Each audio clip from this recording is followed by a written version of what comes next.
जय हिंद साथियों, स्वागत है आपको हमारे चैनल पीसीएस दर्पण पे। देख रहे हैं दोस्तों रुक्मणी पब्लिकेशन का वॉल्यूम 1 है दोस्तों। यह रेलवे गैर तकनीशियन लोकप्रिय कोटि जो है एनटीपीसी एग्जाम 2024 के लिए अति महत्वपूर्ण सेशन जो हम लोग स्नातक एवं इंटर स्तरीय दोनों के लिए क्वेश्चन बैंक है। इसमें अभी तक हम लोग ने दोस्तों सेट नंबर आपको बता दे 17 तक कर चुके हैं। ठीक है दोस्तों, अभी जो करने वाले हम लोग 18 है। ये इस कारण इसको पॉज करके रखे थे क्योंकि दोस्तों टेक्नीशियन की एग्जाम जस्ट नज़दीक है। इस कारण मैंने एग्जाम सिटी भी तो आप लोग की आ ही चुकी होगी दोस्तों, है ना।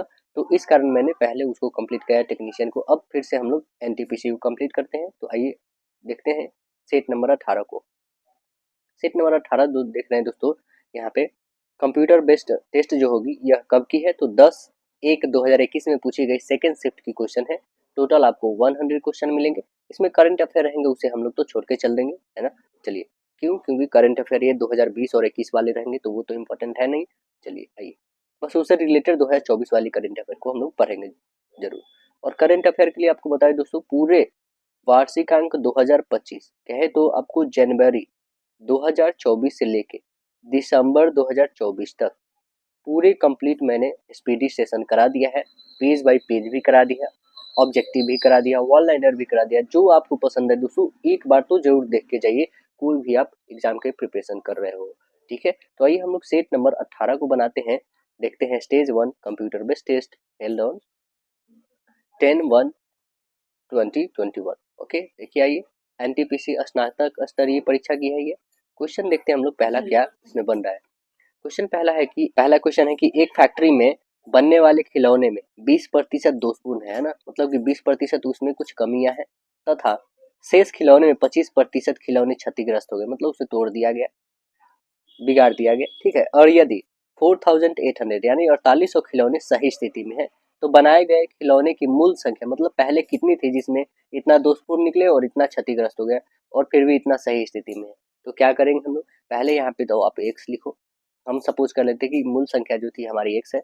जब एक्स का कितना प्रतिशत 80% बच जाती है, क्यों? क्योंकि 20% तो दोषपूर्ण है तो 80 ही बची। ओके, अपन 100 करेंगे। अब कह रहा है कि 25% खिलौने क्षतिग्रस्त। 25% खिलौने जब क्षतिग्रस्त हो जाती तो बचती कितनी है? 75 बटे 100, है ना। इक्वल कितने? यही ना सेफ होते हैं, तो लिख दीजिए 4800। अब इसे सॉल्व कर लेंगे आप। ये काटिए 20 से, 20 चौके 20 बच्चे, है ना। ये काटिए 25 दिया और 25 चौके 4 से 4 कैंसिल कर दीजिए। अब आपके पास बचे क्या? तो यहाँ 3 3 से काटिए इसे, 3 एकम 3 छक्के यानी 1600 आ गए। अब आप x की वैल्यू सीधे लिख सकते हो क्रॉस मल्टीपल में। 16 5 जा कितनी होती है? 80 और 2 जीरो है तो 2 जीरो डाल दिए, यानी कि मूल खिलौनों की संख्या कितनी थी? 8000। ऑप्शन नंबर क्या बनेगा? Right answer B option. Next question देखेंगे तो कह रहा है कि आप पुनर्रोपण का अर्थ क्या होता है? वन रोपण का अर्थ क्या होता है? तो वन रोपण का से यही से स्पष्ट हो रहा है क्या कि फिर से वन को रोपना है ना, मतलब पेड़ लगाना। तो आंसर क्या बता देंगे? ऑप्शन नंबर बी आप बताएंगे यहाँ पे, नष्ट हुए वनों के स्थान पर नए पेड़ को लगाना। आंसर बी बताएंगे। अगला बताएंगे, कह रहा है कि एक त्रिभुज है एबीसी जिसकी आधार बीसी है। ठीक है, डी इस प्रकार विभाजित करती है कि बीडी डीसी के आधे के बराबर है। ओके, त्रिभुज एबीसी का क्षेत्रफल त्रिभुज एडीसी का क्षेत्रफल का डैश गुना होगा। देखिएगा यहाँ पे त्रिभुज यदि हम यहाँ पे बनाते हैं एबीसी, तो एबीसी हमारा जो ट्रायंगल्स है ए बी एंड सी, कह रहा है कि बीसी हमारा क्या आधार है। डी इस प्रकार विभाजित करता है कि बीडी डीसी के आधे के बराबर है। बीडी जो है यह डीसी के आधे के बराबर है। देखेंगे यहाँ पे, जैसे कि यहाँ पे मैंने एक ड्रॉ करा। अब देखेंगे ये हमारा डी है, ठीक है। ये बीडी जो है ना, ये डीसी के आधे के बराबर है। मीन्स इसका ये पूरे डीसी के आधे के बराबर है। मीन्स आप कह सकते हो क्या कि एक हमने यहाँ से परपेंडिकुलर ड्रॉ कर लो। ठीक है, इस जो परपेंडिकुलर ड्रॉ करे इसका नाम मैंने ई रख दिया। ओके, अब देखिए कह रहा है आधे के बराबर तो त्रिभुज एबीसी ए बी एंड सी और त्रिभुज ए डी सी, त्रिभुज ए डी और सी का क्षेत्रफल कितना गुना होगा। तो देखेंगे कितना गुना होगा, क्योंकि ये टोटल कितना हो जाएगा। टोटल हम सपोज कर लेते 3, तो ये 2 होगा और ये वाला 1 होगा बी डी। क्यों? क्योंकि ये 2 गुना है डी सी। ठीक है, तो ये हमारा डी सी हम सपोज कर लेते 2x है। ओके, और बी डी जो हमारा है बी डी ये x है होगा।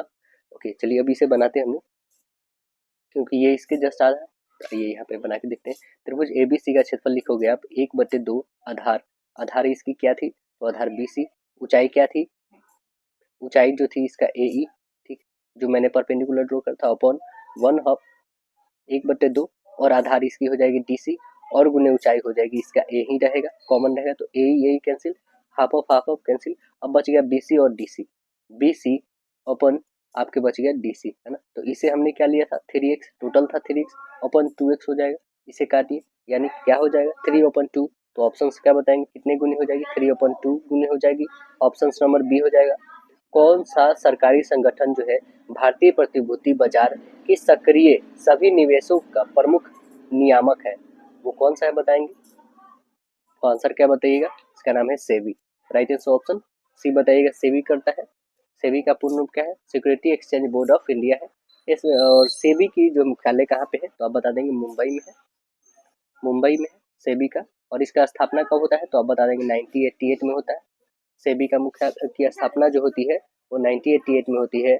और इसे संवैधानिक दर्जा जो दिया जाता है वो कब दिया जाता है, 1992 में दिया जाता है, 1992 में इसे संवैधानिक दर्जा दिया जाता है।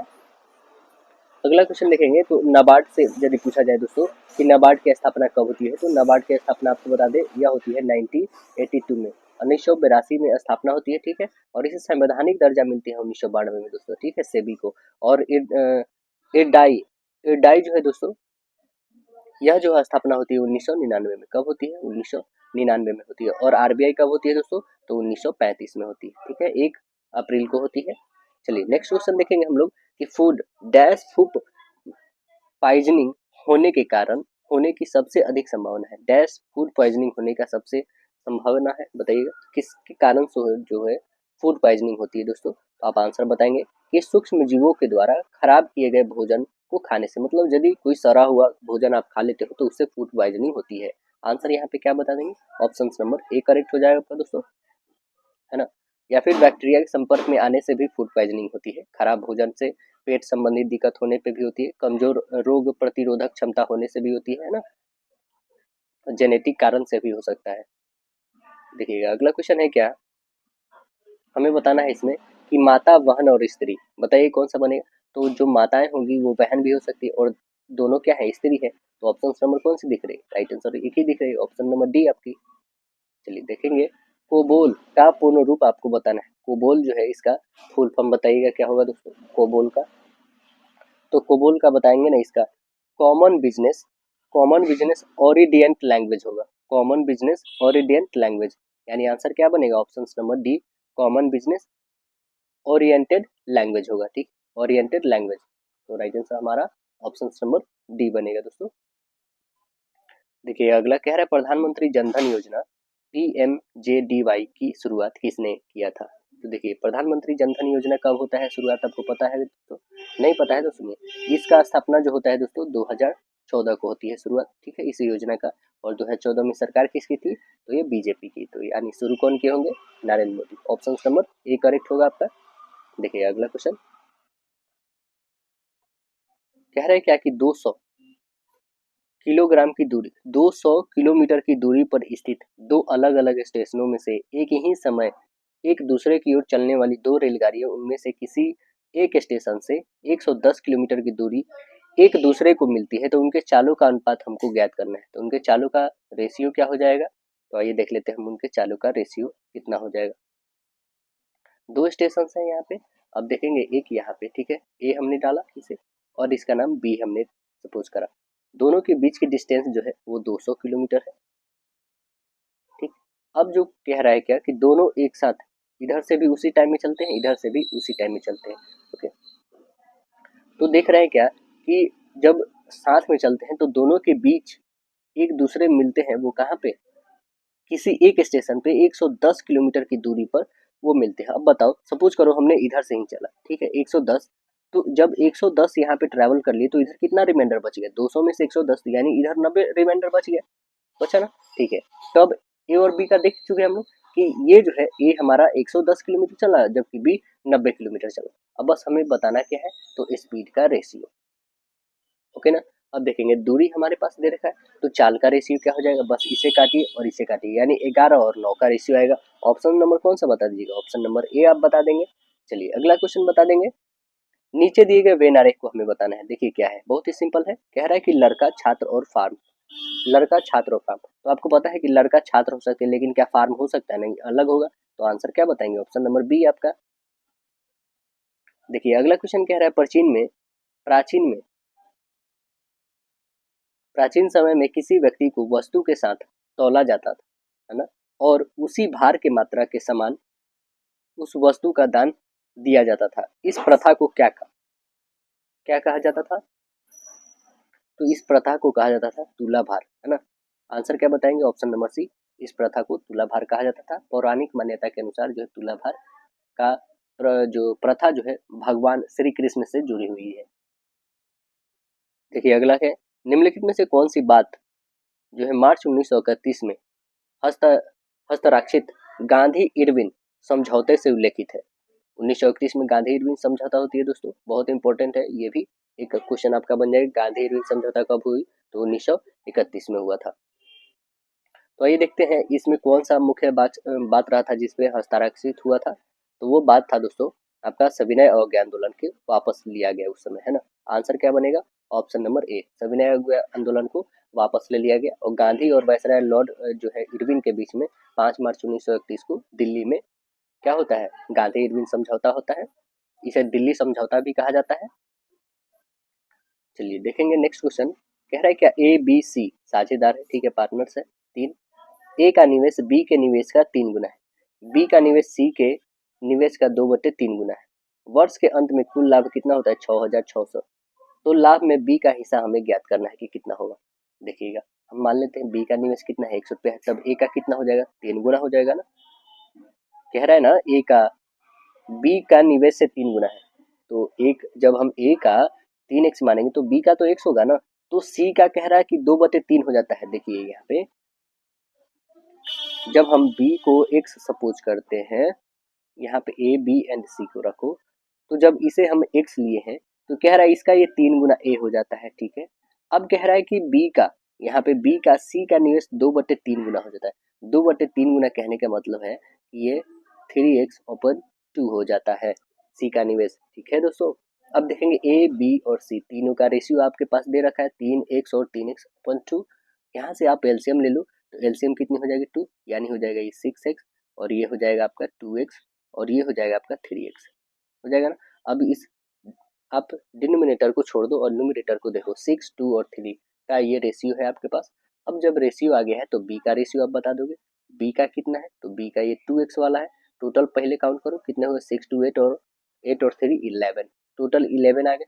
11 हमें पता नहीं b का वैल्यू टोटल है कितना निवेश, तो 6,600। बस इसे डिवाइड कर दो, इसे काटोगे तो 6 टाइम में 2 जीरो और 6 दूना 12, यानी b का रेशियो 1200। ऑप्शन नंबर कौन सा बता दोगे आप, right answer option B correct answer बता दीजिएगा। चलिए अगला क्वेश्चन बताना है कि किसी 30 अंकों की गणितीय परीक्षा में 40 छात्रों वाली कक्षा ए के द्वारा प्राप्तांक माध्य जो है 23 है, परीक्षा में 45 छात्रों वाली कक्षा में बी द्वारा प्राप्तांक माध्य 22 है। दोनों कक्षाओं में प्राप्तांक के माध्य और कक्षा ए के प्राप्तांकों का माध्य का अनुपात हमें बताना है कि कितना होगा। देखेंगे कितना होगा, यहाँ पे पहले ए और बी का प्राप्तांक तो देखेंगे 40 और 23 में गुणा कर दीजिए, 45 और 22 में गुणा कर दीजिए, दोनों को पहले इंक्लूड करिए। तो 40 और 23 में गुणा करेंगे तो 920, ठीक है। अब करेंगे 22 और 45 में गुणा, कितने हो जाएंगे, तो 22 और 45 में करेंगे तो 990 आ गए। देखिए अब ये दोनों का रेशियो आ चुका है हमारा क्या, ए और बी का। जब ए और बी का रेशियो आ गया तो दोनों को इंक्लूड कर दिए, दोनों को इंक्लूड करेंगे तो कितना आ रहा है 1910। ये टोटल हमारा कितना आ रहा है 1910 आ रहा है। तब ए और बी का प्राप्तांक का माध्य कितना हो जाएगा, तो आप बता दो क्या, 45 छात्र है 40 छात्र है, तो सीधे ये जितने भी है 1910 जो आए हैं अपॉन में इस दोनों को जोड़ के लिखेंगे, क्योंकि छात्र जो नंबर से हम डिवाइड करते हैं ना, तो 40 और 45 को ऐड करोगे तो कितने हो जाएंगे 85 से डिवाइड कर दो, ठीक है। 85 जब डिवाइड कर दोगे तो आपके पास कितने आ जाएंगे, या फिर इतने रहने दो, ठीक है, क्योंकि काटने में आपको आगे आसानी होगी। जब देखेंगे ए और बी का ये माध्य है हमारा निकल गया, तो ए का प्राप्तांक का माध्य निकालना है। ए का प्राप्तांक कितना है, तो ए का 23 है। ए का कितना है दोस्तों, तो 23 है। तो देखिए ए का कैसे निकालेंगे हम लोग, कि 1910 अपॉन 85 है ना, और रेशियो लिखेंगे यहाँ पे 23। बस यही तो निकालना। देखेंगे इसे हम लोग कैसे बनाएंगे। आप जो है यहाँ पे इसे काट सकते हैं, बिल्कुल काटेंगे यहाँ पे, ठीक है। देखिए इसको 5 से आप काटेंगे, 5 से कितने टाइम में, 17 टाइम में कटेगा। 5 से इसको काटिए तो 5 से 15 है ना, और 4 बचेगा, 5 अट्ठे 40 है ना, और यहाँ पे बच गए यानी 5 दूना 10। आप 382 अपॉन 17 और रेशियो लिखे हुए 23। ओके, अब देखो क्या ये 17 को आप इधर मल्टीपल कर दोगे, बिल्कुल कर सकते हैं आप यहाँ पे मल्टीपल कर सकते हैं ना। क्यों, क्योंकि ये आप उधर जाएगा ही जाएगा, क्योंकि रेशियो में हमारा ये जो हमारा पहले से फ्रैक्शन में है, तो फ्रैक्शन से इधर हमने डिवाइड ये कर दिया, भेज दिया। ओके, अब देखेंगे 382 इधर है, क्या 382 को हम लोग ऐसे लिख सकते हैं 191 इंटू 2, फिर करोगे गुना तो आपके पास उतना ही आ जाएगा। देखो 382 आ जाएंगे, आएगा ना मल्टीप्लाई करने पे। तो इसे हमें कोई बात नहीं कि 191 और इंटू 2 लिख देंगे। ओके, और रेशियो जो हमारा यहाँ पे 23 और इंटू 17 है, ठीक है। अब जो करने वाले हैं सो काट सकते हैं, और भी तो करने वाले तो है नहीं, तो यहाँ पे आ जाएगा हमारे पास 382 और रेशियो इधर गुना कर दोगे तो 391। तो देखेंगे कौन सा ऑप्शन है, तो ऑप्शन नंबर आपका राइट आंसर सी है, ऑप्शन सी बन जाएगा आपका। चलिए अगला क्वेश्चन है कि बिहार और नेपाल के मिथिला क्षेत्र में किस भारतीय कला रूप का प्रचलन है। बताइए किसका है, तो आंसर बता देंगे मधुबनी पेंटिंग का। आंसर बताएंगे option number C Madhubani painting का है। और बता दें दोस्तों यह जो है चित्रकला के क्षेत्र में इसे जीआई टैग भी प्राप्त हो चुका है।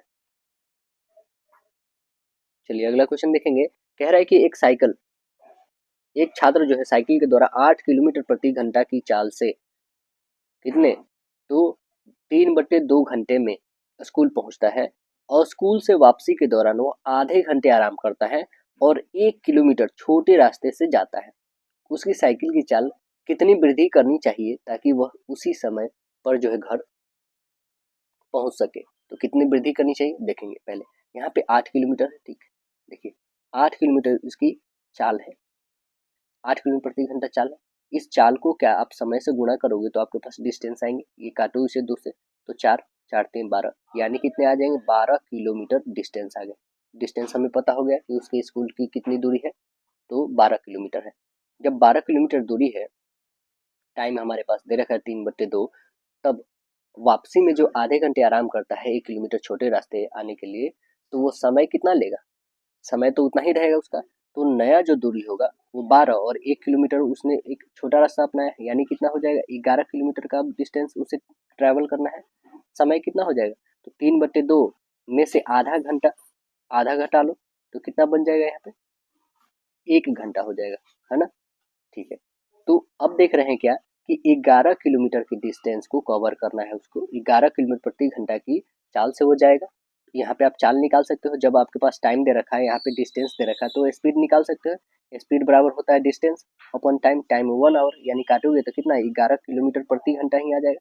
तो स्पीड हमारा क्या आ गया 11 किलोमीटर प्रति घंटा। पहले क्या था, तो 8 किलोमीटर प्रति घंटा था, अब जो है 11 किलोमीटर प्रति घंटा आ गया। तो ये 11 और 8 में कितना इंक्रीज किया, तो आप बता दोगे 3 इंक्रीज किया। किस पे 3 इंक्रीज किया है दोस्तों, तो किस पे 8 पे किया है, और गुने कितने कर देंगे 100 कर देंगे यहाँ पे। अब काटिए यहाँ पे, और किलोमीटर जो है यहाँ पे आप इसे प्रतिशत वृद्धि के लिए आप लिख सकते हो यहाँ पे, ठीक है 300। अब देखेंगे यहाँ से ये जब जीरो हट जाएगा तो ये 300, अब इसे आप काट सकते हो, तो ये कितना हो जाएगा 37.5, 37.5। ऑप्शन नंबर कौन से बन जाएंगे, राइट आंसर बी बन जाएगा आपका। देखिएगा अगला क्वेश्चन कह रहा है अक्टूबर 2020 के अनुसार भारत के उपराष्ट्रपति कौन। देखिएगा तो कौन थे बता देंगे, तो वो थे उस समय एम वेंकैया नायडू थे। अभी कौन है दोस्तों, तो आप बताएंगे जगदीप धनखड़ है ना। अभी जो है वर्तमान में जगदीप धनखड़ है उपराष्ट्रपति। तो चलिए, और ये जो थे दोस्तों आपको बता दें ये 14वें क्रम के थे, है ना। अभी जो है वो 15वें क्रम के हैं, ठीक है। जगदीप धनखड़ जी जो है ये भारत के वर्तमान उपराष्ट्रपति जगदीप धनखड़, जो 7 अगस्त 2022 को चुने गए हैं। 14वें क्रम के दोस्तों, ठीक है 14वें क्रम के ही हैं जगदीप धनखड़ जी, यह 13वें क्रम के थे, ठीक है एम वेंकैया नायडू। चलिए नेक्स्ट देखेंगे क्वेश्चन, ये सिंप्लीफिकेशन बहुत ही सिंपल है, आइए इसे सॉल्व करके देखते हैं आंसर क्या आएगी हम लोग की। पहले हमें क्या करना होगा, जो भी ब्रैकेट में होगा सबसे पहले उसका वर्क करेंगे। तो आइए सबसे पहले ब्रैकेट को हम लोग खत्म करते हैं, ये 0.3 को रहने दीजिए यूं, ठीक है। इसमें कैलकुलेट करेंगे तो इस डेसिमल को आप हटाओगे, ठीक है। 3 से काटो 2 टाइम्स में। अब आ गए 4/10। 4/10 को क्या आप ऐसे लिख सकते हैं 0.4, आपको पता है, देखेंगे 4/10 जब रेशियो में रहती है तो डेसिमल में कन्वर्ट कैसे करते हैं, जो भी न्यूमरेटर रहता है वो तो रहेगा ही, बस ये आपको देखने हैं कि कितने जीरोज हैं नीचे, तो बस यहाँ से डेसिमल भी काउंट कर लेने हैं कितने डिजिट्स के बाद होंगे। तो 0.4 आ गया मेरा। ओके, मल्टीप्लाई अभी नहीं करना इसे 2 से, यूं ही रहने दें इसे। अब देखिएगा यहाँ पे क्या करना है, यहाँ पे जो दोस्तों हमारा ये डिवीजन का रूल है, ठीक है, ये डिवीजन का सिंबल है यहाँ पे। अब देखेंगे इधर प्लस है तो ये डिवीजन वाला क्या हो जाएगा, ऊपर चला जाएगा, तो ऊपर चला जाएगा तो यानी यहाँ पे सीधे आप लिख सकते हो गुने 2, ठीक है, यहाँ पे गुने 2 लिख लो, तो 2 और 2 4 और ये 2 8 हो जाएंगे, 8, बट यहाँ पे डेसिमल में आ जाएगा, है ना, बट ये क्या आ जाएगा डेसिमल में आता है, और प्लस 0.2, 0.2 और 0.8 ऐड कर दोगे तो क्या हो जाएगा 10, मतलब 1 आ जाएगा। 1 में 2 से गुना करोगे कितना रह जाएगा हमारा, तो 1 में 2 से गुना कर लेते हैं यहाँ पे, ठीक है, यहाँ पे बच गया हमारे पास 0.4। देखिए अब क्या क्या सीधे से बच गया 0.4 बच गया, ठीक है। अब यहाँ पे देखेंगे 0.4 और इंटू यहाँ पे बच गया 0.2, ठीक है, और इधर बच गया आपके पास सीधे 1 बच गया, ठीक है, यही नहीं बचा। ओके, अब जो बचा और हमें क्या करना है दोस्तों, और तो कुछ है नहीं आपके पास। अच्छा, प्लस में यहाँ पे 0.2 ये तो हमें करना ही है, प्लस में 0.2, अच्छा ये 2.2 ऐड करके हमें आ चुका है। ओके, देखिएगा अब ये जो भी आए हैं इसको हमें डिवीजन करना है, किसको, इससे करना है, अभी तो हमने इसे छोड़ रखा था पहले से, है ना, तो ये जो भी हमारे पास आए हैं दोस्तों इसे डिवीजन करना है किससे, तो देखिए ये 3 पॉइंट ऊपर रखो 0.3, अब डिवीजन जो इससे करना है हमें वो कौन सा है, और ऊपर में 2 रहा है, बस हमें डिवीजन करना है 4 से, 0.4 से, इसे काटोगे तो ये डेसिमल डेसिमल कैंसिल, इसे काटोगे तो 2, यानी कितना आ गया 3/2 को आप क्या लिख सकते हो 1.15 लिख सकते हो, डेसिमल 15 लिख सकते हो, यानी ऑप्शन नंबर क्या बनेगा, राइट आंसर बी बनेगा आपका, ठीक है। देखिए कह रहा है ए प्लस बी, है ना, बी प्लस सी और सी प्लस ए का रेशियो दे रखा है, ए प्लस बी प्लस सी 14 है, तो सी का वैल्यू आपको बताना है कितना होगा, कितना हो जाएगा, देखेंगे ए प्लस बी का वैल्यू कितना दे रखा है 6x, बी प्लस सी का 7x और सी प्लस ए का 8। चलिए यहाँ पे हम लोग देख लेते हैं, तो आप लिखोगे ए प्लस बी प्लस सी, यदि आप लिखना चाहोगे तो सभी में कॉमन है, दो दो है तो यहाँ पे 2 लिख दो, सभी को ऐड कर दो, कितने हो जाएंगे 13 8, तो आप बता दोगे 21 हो जाएगा, यहाँ पे 21 आ गए।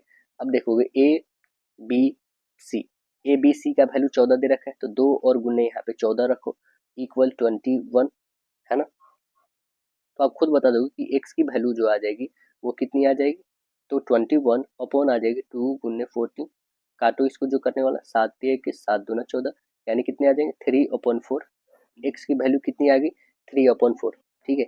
तो ए बी की वैल्यू आप क्या बता दोगे, ए बी की वैल्यू जस्ट आपके पास 6 दे रखे है ना, ए बी की वैल्यू, हमें सी का वैल्यू फाइंड करना है, तो देखेंगे यहाँ पे जब ए बी का वैल्यू ए प्लस बी की वैल्यू कितने 6/4 रखेंगे, अपॉन में कितना हो जाएगा 3, 3 से काटो 2, यानी कितना आ गया 8, तो ए प्लस बी प्लस सी का वैल्यू कितना दे रखा है 14 दे रखा है, जब 14 दे रखा है तो यहाँ से ए प्लस बी का 8 घटा लो, यानी कितना बच गया 6, ऑप्शन नंबर क्या बनेगा सी।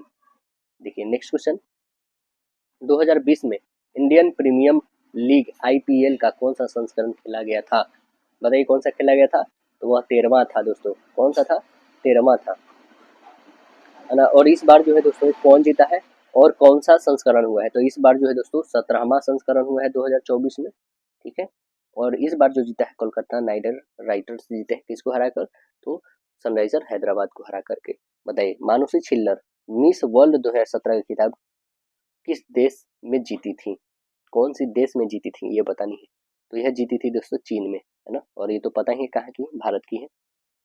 आपको बता दें भारत में मिस वर्ल्ड विजेता कब से कब तक रही हैं कौन कौन, तो आप देखेंगे एक नज़र में तो 1966 में सबसे पहली बार कौन, रीता फाड़िया जीती थी, उसके बाद जो है 1994 में ऐश्वर्या राय बच्चन, और डायना डायना हेडन जो है 1997 में जीती हैं दोस्तों, डायना हेडन 1997 में, है ना, और यूता यूता मुफ्ती जो है यह 1999 में जीती है, यूता मुफ्ती, और 2000 में प्रियंका चोपड़ा जीती है, 2000 में प्रियंका चोपड़ा, और 2017 में यही मानुषी छिल्लर जीती है मिस इंडिया वर्ल्ड का खिताब।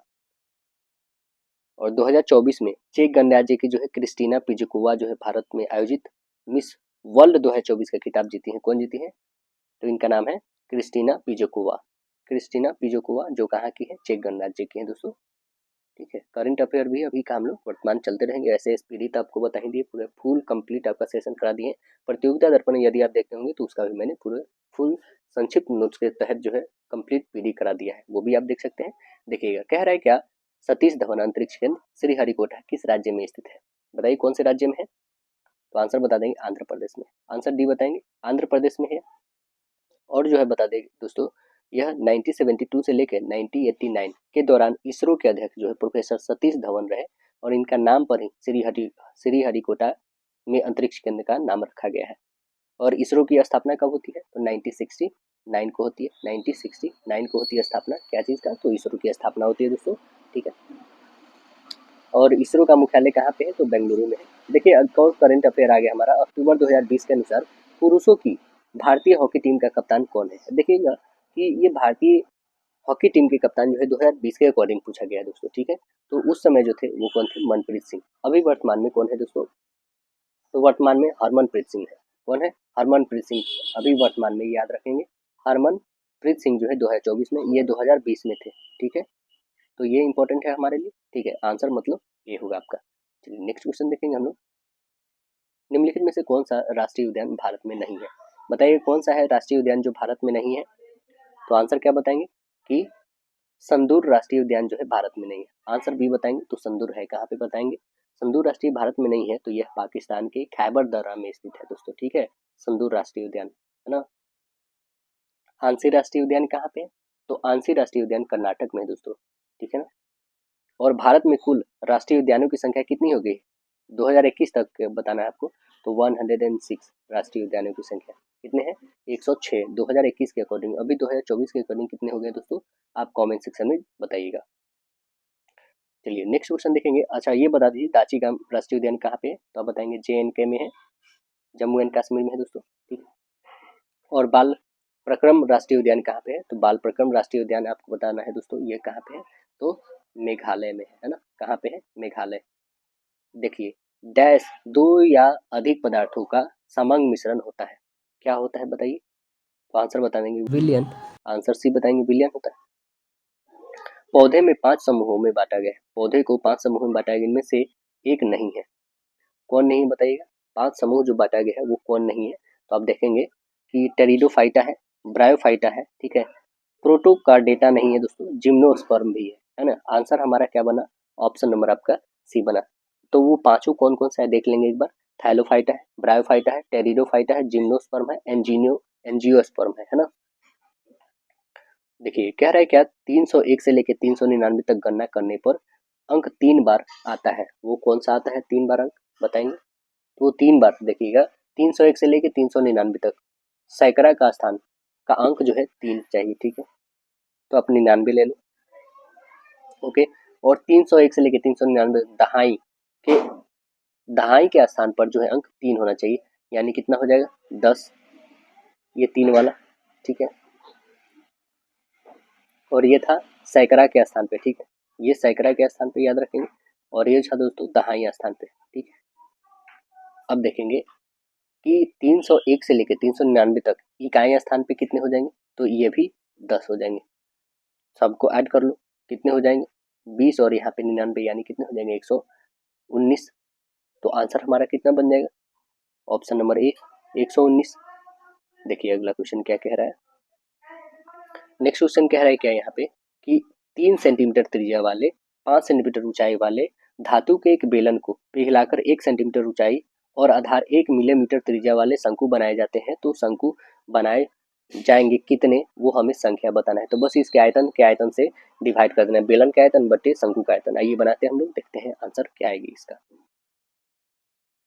देखेंगे पहले तो हमने निकालना होगा कि इस बेलन का आयतन, तो बेलन का आयतन क्या होता है? पाई आर स्क्वायर एच। तो पाई तो यूं ही रखिए क्योंकि नीचे भी पाई आने वाला है, तो उसे पाई से पाई कैंसिल कर देंगे हम लोग। ठीक है, आर, आर कितना है दोस्तों? त्रिज्या 3 है, आर का स्क्वायर मतलब 9 हो जाएगा, इंटू एच, एच कितना हो जाएगा 5, अपॉन, बस अब रखेंगे हम लोग शंकु, शंकु का आयतन होता है 1/3 दोस्तों पाई आर स्क्वायर एच होता है। ठीक है ना, तो अब रखेंगे पाई से पाई तो पहले काट दो, तो ऊपर आ गए 9/5, 9 इंटू 5 बच गए। ठीक है, ये 3 जो है ऊपर चला जाएगा। ठीक है, 3 को ऊपर भेजी। आर स्क्वायर, आर कितने हैं तो आप बता देंगे इसकी आधार इतने मीटर मिलीमीटर है ना। तो ये मिलीमीटर को आप करोगे ना तो ये 1/10 हो जाएगा। ठीक है ना, सेंटीमीटर में। तो आप खुद देखो कि जब 1 इंटू 1 नीचे रहेगा लेकिन 10 ऊपर चला जाएगा। ठीक है, अब देखेंगे एच, हाइट कितनी है तो 1 सेंटीमीटर है, तो एक नीचे रखो। मीन्स नीचे क्या बच गया हमारे पास, सिर्फ और सिर्फ एक एक एक एक बच गए, ऊपर में सभी चला गया। तो सभी को मल्टीपल कर दो, कितने हो जाएंगे, तो सभी को मल्टीपल कर देंगे तो 15 है ना। 135 है, 2 जीरो तो 2 जीरो, यानी 13,500 शंकु बनेंगे। ऑप्शन नंबर क्या बन जाएगा, राइट आंसर ऑप्शन ए बनेगा।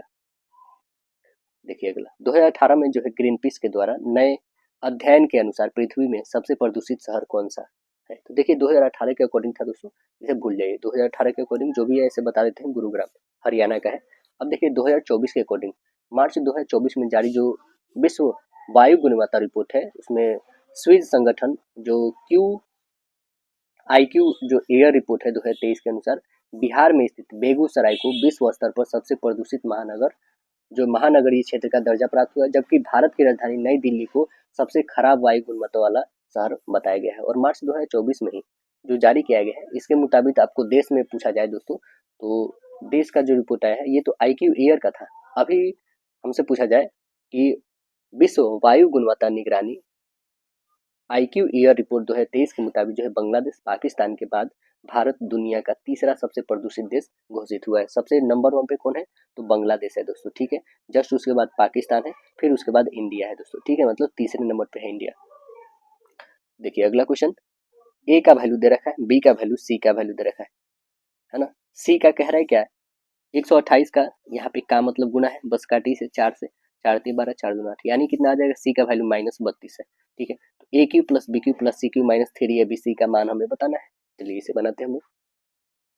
जब ए बी और सी का वैल्यू दे ही रखा है तो ए प्लस बी प्लस सी का वैल्यू हम लिखेंगे यहाँ पे। ठीक है, सभी को इंक्लूड कर लो पहले, तो यहाँ पे हमारे पास माइनस में 32 आ जाएगा।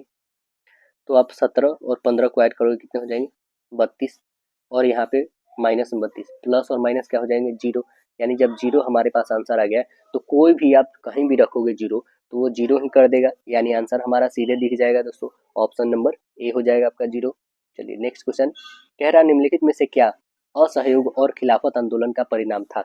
बताइए क्या था परिणाम।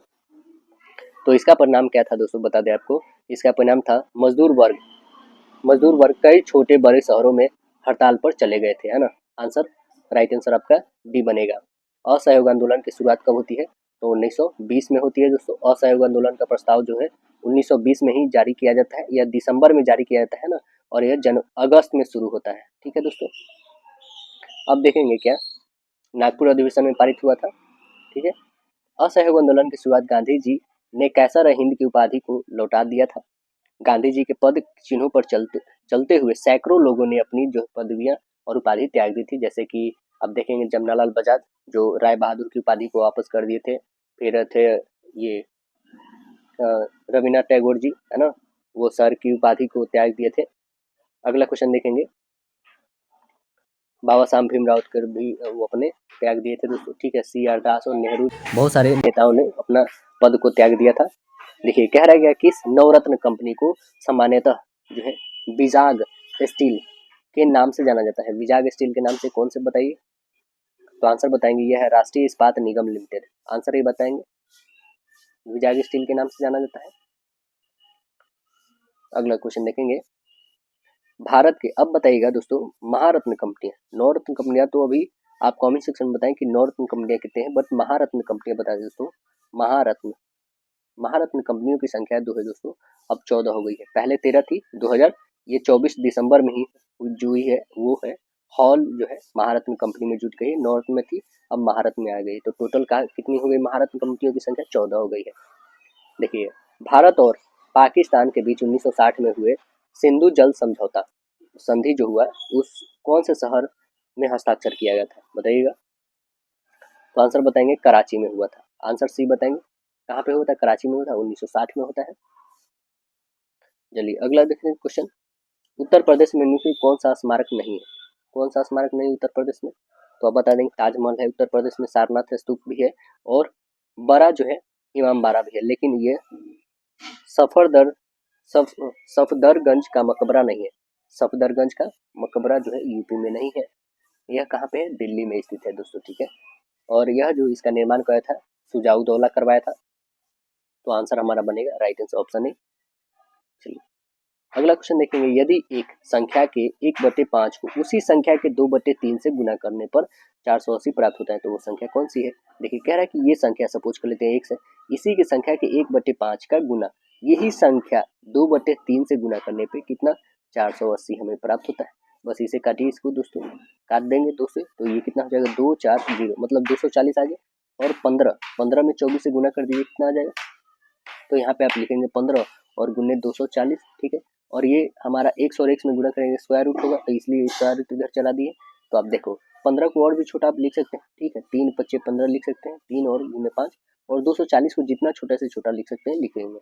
तो 240 को आप लिख सकते हैं, इसको आप लिखोगे ना तो जैसे कि जितना छोटा हो सके, जैसे 6 4 लिख सकते हो, और फिर 60 को भी छोटा कर सकते हो 15 और 4 में, ठीक है। तो यहाँ से 4 निकल जाएगा, यहाँ पे हमारा 15 निकल जाएगा, तो 4 और गुने 15 यानी कितने हो जाएंगे? ऑप्शन नंबर ए हो जाएगा, 15 चौका 60 ऑप्शन में ही करेक्ट होगा। क्वेश्चन कह रहा है कि निम्नलिखित में से कौन सी नदी अफ्रीका में नहीं है? कौन सी नदी जो है अफ्रीका में नहीं है दोस्तों? तो आंसर क्या बताएंगे? आंसर बताइएगा ना। वो अमेजन नदी जो है अफ्रीका में नहीं, आंसर आपका डी बनेगा। यह विश्व की सबसे चौड़ी नदी है, विश्व की सबसे लंबी नदी नील नदी है ना। चलिए अगला क्वेश्चन देखेंगे, क्या यहाँ पे इसको ये लिखा गया है ना, उदित किया जाता है तो इसे अप्रैल को, मार्च को ये लिखा गया है, तो आपको अप्रैल को बताना है कैसे लिखा जाएगा। तो आप देखेंगे एम को एच लिखा गया, ठीक है, फिर यहाँ पे एम लिखा गया, फिर सी, आप देख रहे हैं यहाँ पे कैसे चेंजेस वगैरह करा गया है। तो आइए हम लोग भी इसे चेंजेस करते हैं और इसे सॉल्व करके देखते हैं कि क्या आंसर बनने वाले हैं। पहले तो जो भी लिखा गया है यहाँ पे लिखेंगे MARCH, ठीक है। ये मार्च को देखिएगा तो एम यहाँ पे आ गया, ठीक है, ए जस्ट उसके आगे वाले नेक्स्ट में गया है, फिर आर, फिर जस्ट आगे सी, फिर पीछे, फिर एच सबसे स्टार्ट में, मतलब जो लास्ट में है सबसे स्टार्ट में, मतलब लास्ट में एल तो स्टार्ट में एल होनी चाहिए। तो ये एल को लास्ट में, स्टार्टिंग सभी में एल है, ठीक है। दूसरा देखेंगे तो पी, एल हो गया, ठीक है, एच को एच कैंसिल कर दो। अब हमारे पास आ रहा है जस्ट एम, एम मतलब स्टार्टिंग वाला, स्टार्टिंग वाला क्या है ए, एल के बाद ए होनी चाहिए। तो आप देख रहे हैं कि ऑप्शन नंबर 2 है आपके पास, बी और सी है, 2 है जो एल के बाद ए आ रहा है। जस्ट इसके बाद देखिएगा एम हो चुका है, जस्ट ए जो है दोस्तों लास्ट सेकेंड है, लास्ट सेकेंड होनी चाहिए। पी जो है लास्ट सेकेंड, पी जो है लास्ट सेकेंड किस में है? तो ऑप्शन नंबर सी में आप देख रहे होंगे लास्ट सेकेंड। तो ऑप्शन नंबर कौन सा बन गया? Right answer option C correct हो गया आपका। कि 2019 में एनटी सैटेलाइट जो है ए सैट परीक्षण के साथ ही भारत के किन देशों के लीग में शामिल हो गया है? किन देशों के में शामिल हो गया है? तो आंसर बताएंगे वो है अमेरिका, रूस और चीन। यह 2019 में एंटी सैट परीक्षण के साथ जो है भारत कौन से देश में शामिल हो गया था? भारत और अमेरिका, रूस और चीन के बाद भारत भी आ गया है। अगला क्वेश्चन देखेंगे,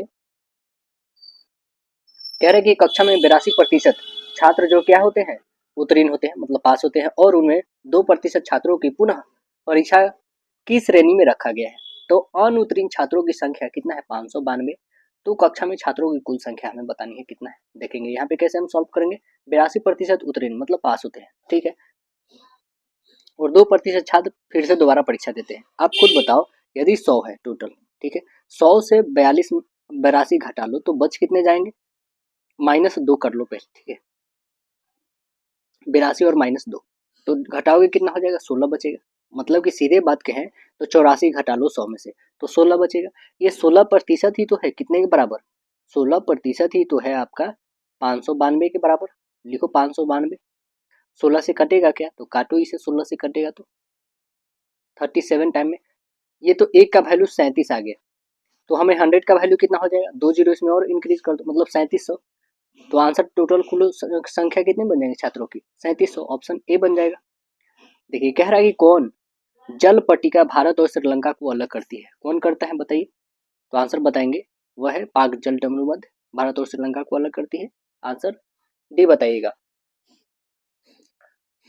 नेक्स्ट देखिएगा, और ये आपको बता दें दोस्तों, मलक्का जल डमरूबंध ये किसको अलग करती है? तो मलेशिया को सुमात्रा द्वीप से अलग करती है। मलेशिया में पड़ता है, सुमात्रा कहाँ पे पड़ता है दोस्तों? सुमात्रा इंडोनेशिया में पड़ता है। ठीक है, अब देखेंगे नेक्स्ट क्वेश्चन क्या है। जब शब्द शब्द जो है ब्रेगिट्स की खोज किसने किया था? शब्द जो है ब्रेगिट्स का खोज किसने किया था? आंसर क्या बताएंगे? आंसर बताएंगे पीटर वाइल्डिंग किए थे। कौन किए थे? पीटर वाइल्डिंग किए थे ब्रेग्जिट का खोज। ये ब्रेग्जिट शब्द क्या है? यह ब्रिटिश और एग्जिट है ना, ब्रिटेन का जो है, ब्रिटेन का जो है दोस्तों एग्जिट शब्द से मिलकर बना हुआ है। ब्रिटेन में जो है ब्रेग्जिट का प्रयोग यूरोपीय संघ से बाहर निकालने के लिए किया गया था, है ना। तो आंसर क्या बताएंगे? ऑप्शन नंबर ए होगा यहाँ पे। देखिए नेक्स्ट क्वेश्चन कह रहा है कि यदि ए की ऊंचाई बी की तुलना 25% कम है तो बी की ऊंचाई ए की तुलना में लगभग कितना प्रतिशत अधिक होगा? हम मान लेते हैं बी की ऊंचाई 100 है तो ए की ऊंचाई 75 होगा, क्योंकि कम है 25%। देखिएगा यहाँ पे जब हम बी की ऊंचाई 100 मान लेते हैं तो ए की कितनी हो जाएगी? 25 कम, यानी कितनी हो जाएगी? 75। ठीक है, तो यहाँ पे यही ना बोला गया है कितना का डिफरेंस है? 25 का। किससे निकालना है? तो ए से निकालना है। 75 बटे 100 कर दो, काटो 25 से 3 टाइम में, यानी कितने आ गए? 100/3। 100/3 को हम लोग लिख क्या सकते हैं?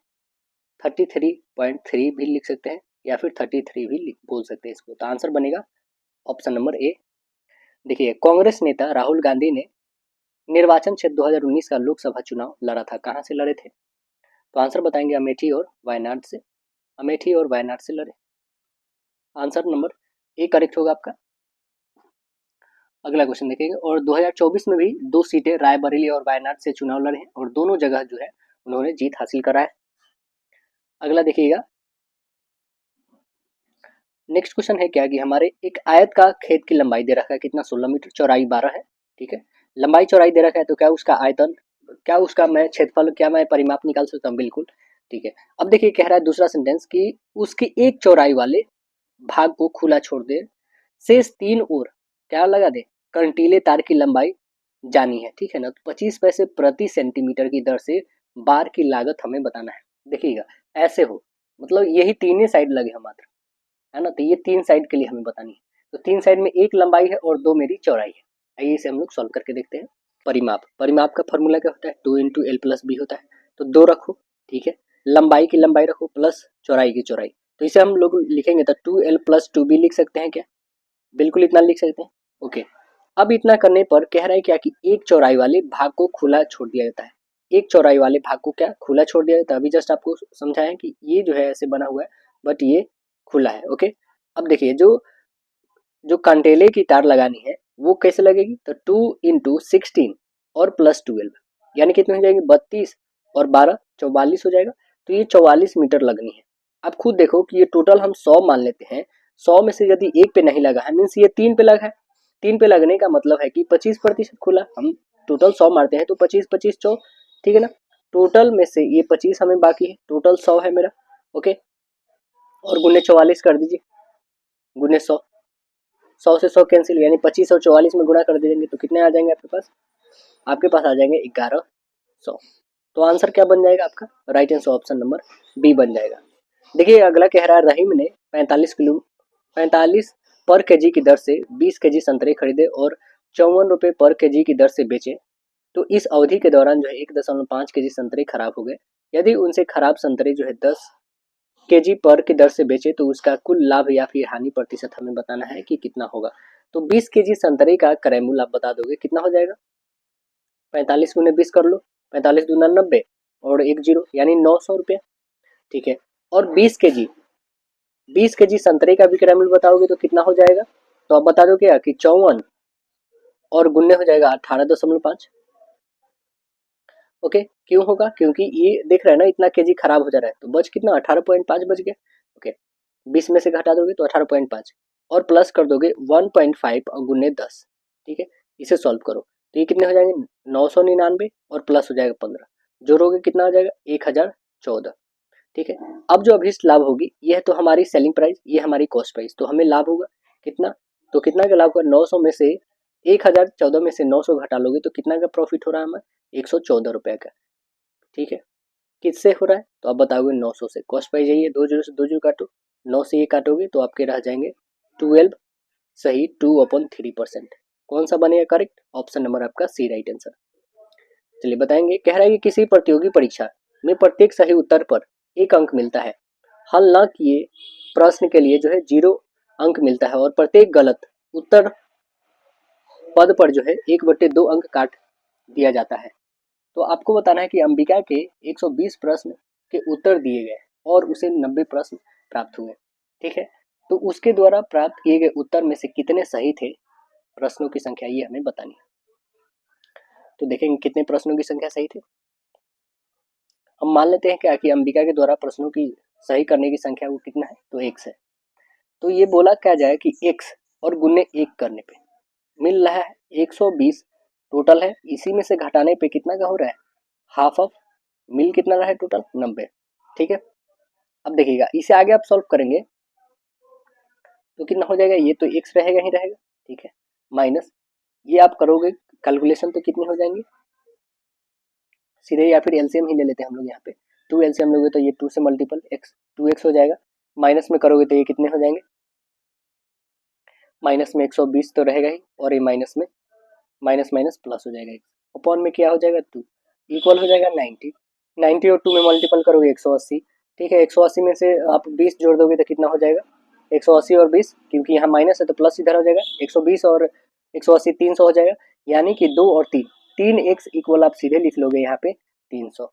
तो 3 से काटोगे तो 100, यानी x की वैल्यू हमारे कितनी आ गई 100। तो प्रश्नों की संख्या कितनी सही की है अंबिका ने, तो आप आंसर बता दोगे 100। करेक्ट आंसर सी बता दीजिएगा। चलिए अगला क्वेश्चन देखेंगे। यदि बिल गेट्स की बात मानी जाए जाती तो विंडोज ऑपरेटिंग सिस्टम जो है ओएस, विंडोज ओएस को किस नाम से जारी करने की योजना थी, कौन से नाम से जारी करने की योजना थे, तो आप बताएंगे interface manager. Interface manager answer बताइएगा, right answer option C. Microsoft corporation की स्थापना कब होती है, 1975 में होती है। अगला देखेंगे, कह रहा है x अपन 2y का वैल्यू दे रखा है 6/7। बस यहाँ पे ये जो रखा है हमें इसका वैल्यू बताना है। देखेंगे x की वैल्यू 6 दे रखा है और y की वैल्यू आप निकाल लो, यहाँ पे y 2y की वैल्यू 7 देख रहा है, तो y की वैल्यू कितनी हो जाएगी, आप y की वैल्यू निकालोगे 7/2 हो जाएगी, क्योंकि मल्टीपल में डिवाइड, यानी आप 7/2 बोलोगे y की वैल्यू। ठीक है, चलिए यहाँ पे रखते हैं हम लोग 7/2, यहाँ पे हम कैलकुलेट कर लेते हैं, तो ये आप खुद करो। चलिए इसे हम लोग सॉल्व करते हैं, क्रॉस मल्टीपल पहले करते हैं। तो आप बताओ कि x अपन y यदि रखते हैं तो क्या ये 2 जो है हमारा मल्टीपल होगा, तो यस बिल्कुल 12/7 मीन्स कह सकते हैं क्या y का 7 और x का 12 वैल्यू हो गया।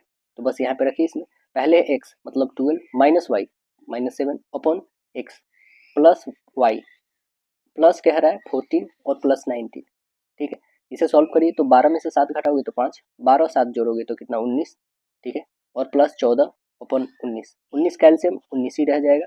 ठीक है, तो ये 5 और 14 कितने हो जाएंगे, 14 5 19, काटोगे तो 1। आंसर क्या बताओगे, 19/19, काटोगे तो 1 आ जाएगा। ऑप्शन नंबर बी करेक्ट होगा। चलिए देखिए अगला क्वेश्चन कि 1 minus 1/n plus 1 minus 2/n plus 1 minus 3/9 plus plus करते हुए कहाँ तक, प्लस n तक पदों की जो हमें बताना है परिणाम क्या होगा, परिणाम क्या हो जाएगा। तो आप देखो यहाँ से एक यदि कॉमन करते हैं तो आप क्या ऐसे लिख नहीं सकते हो कि n अपन, देखिएगा 1 प्लस 1 प्लस 1 प्लस 1 है ना, ऐसे यदि हम डॉट डॉट n पद तक ले जाते हैं, इससे से घटा लेते हैं 1/n plus 1 2/n plus 3/n, ऐसे डॉट डॉट n तक हम इस पद को घटा लेते हैं। क्या ये मेरा फुलफिल करेगा, बिल्कुल करेगा ही।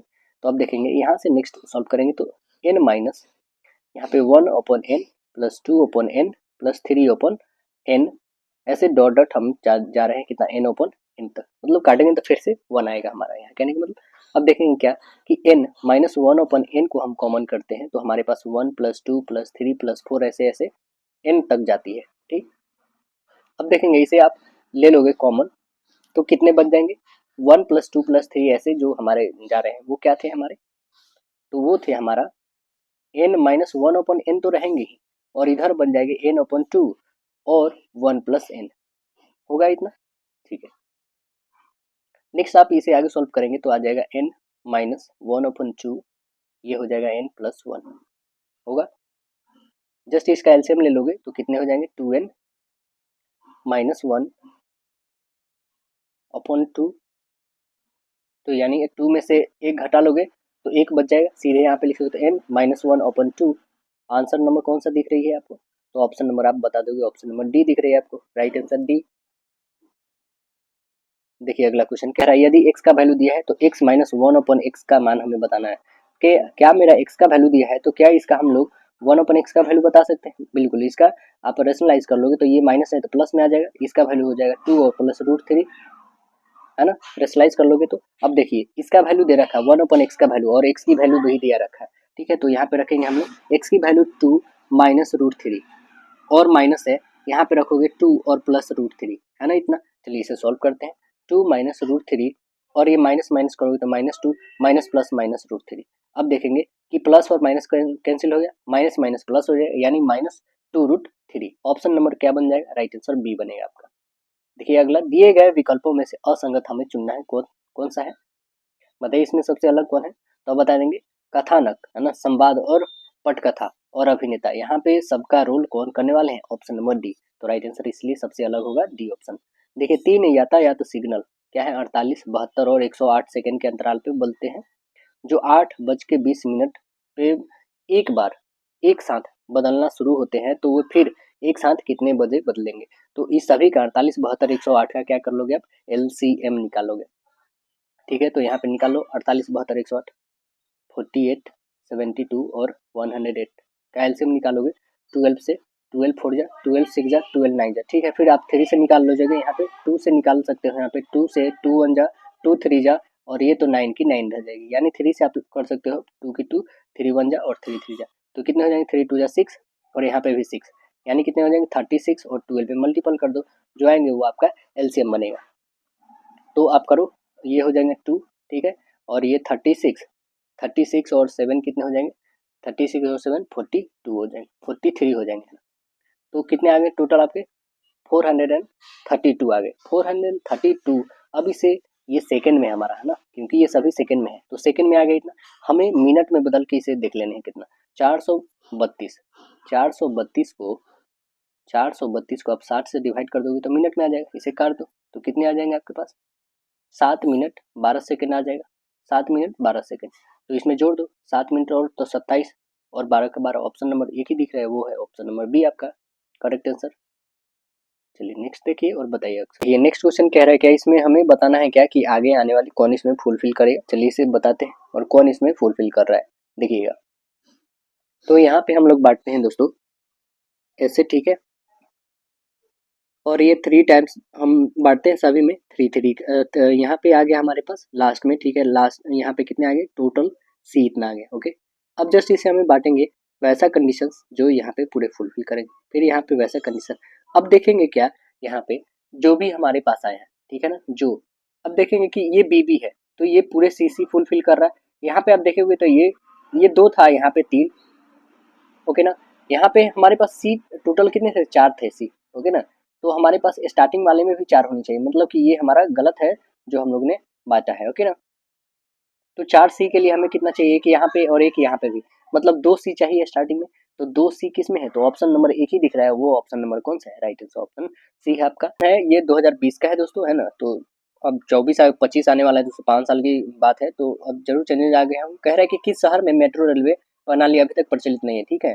तो उस समय जो थी दोस्तों पुणे में नहीं थी, है ना, क्योंकि यह जो जयपुर में 2017 में आ चुकी थी और कोची में जो है 2015 में शुरू हो चुकी थी और लखनऊ में भी 2017 में शुरू हो चुकी थी, ये पुणे में नहीं, लेकिन अब पुणे में भी आ चुकी है, ठीक है। देखिए आधुनिक अर्थशास्त्र के जनक किसे माना जाता है, एडम स्मिथ को मानते हैं। आंसर ये बताइएगा, बताइएगा। हमें वेन डायग्राम नेक्स्ट दे रखा है कि आंख कान और संवेदी अंग, है ना, आंख कान संवेदी अंग, तो आपको पता है कि आंख और कान दोनों संवेदी अंग है हमारे। आंसर बताएंगे राइट आंसर ऑप्शन ये बताइएगा।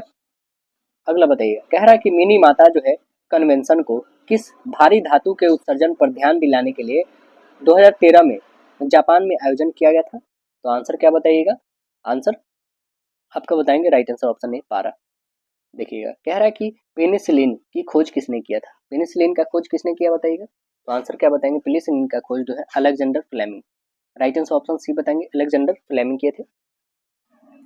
चलिए नेक्स्ट क्वेश्चन है हमारे पास, एक इमारत बनी हुई है ना, और जो है खिड़की तल से 10 मीटर ऊंची है, ठीक है।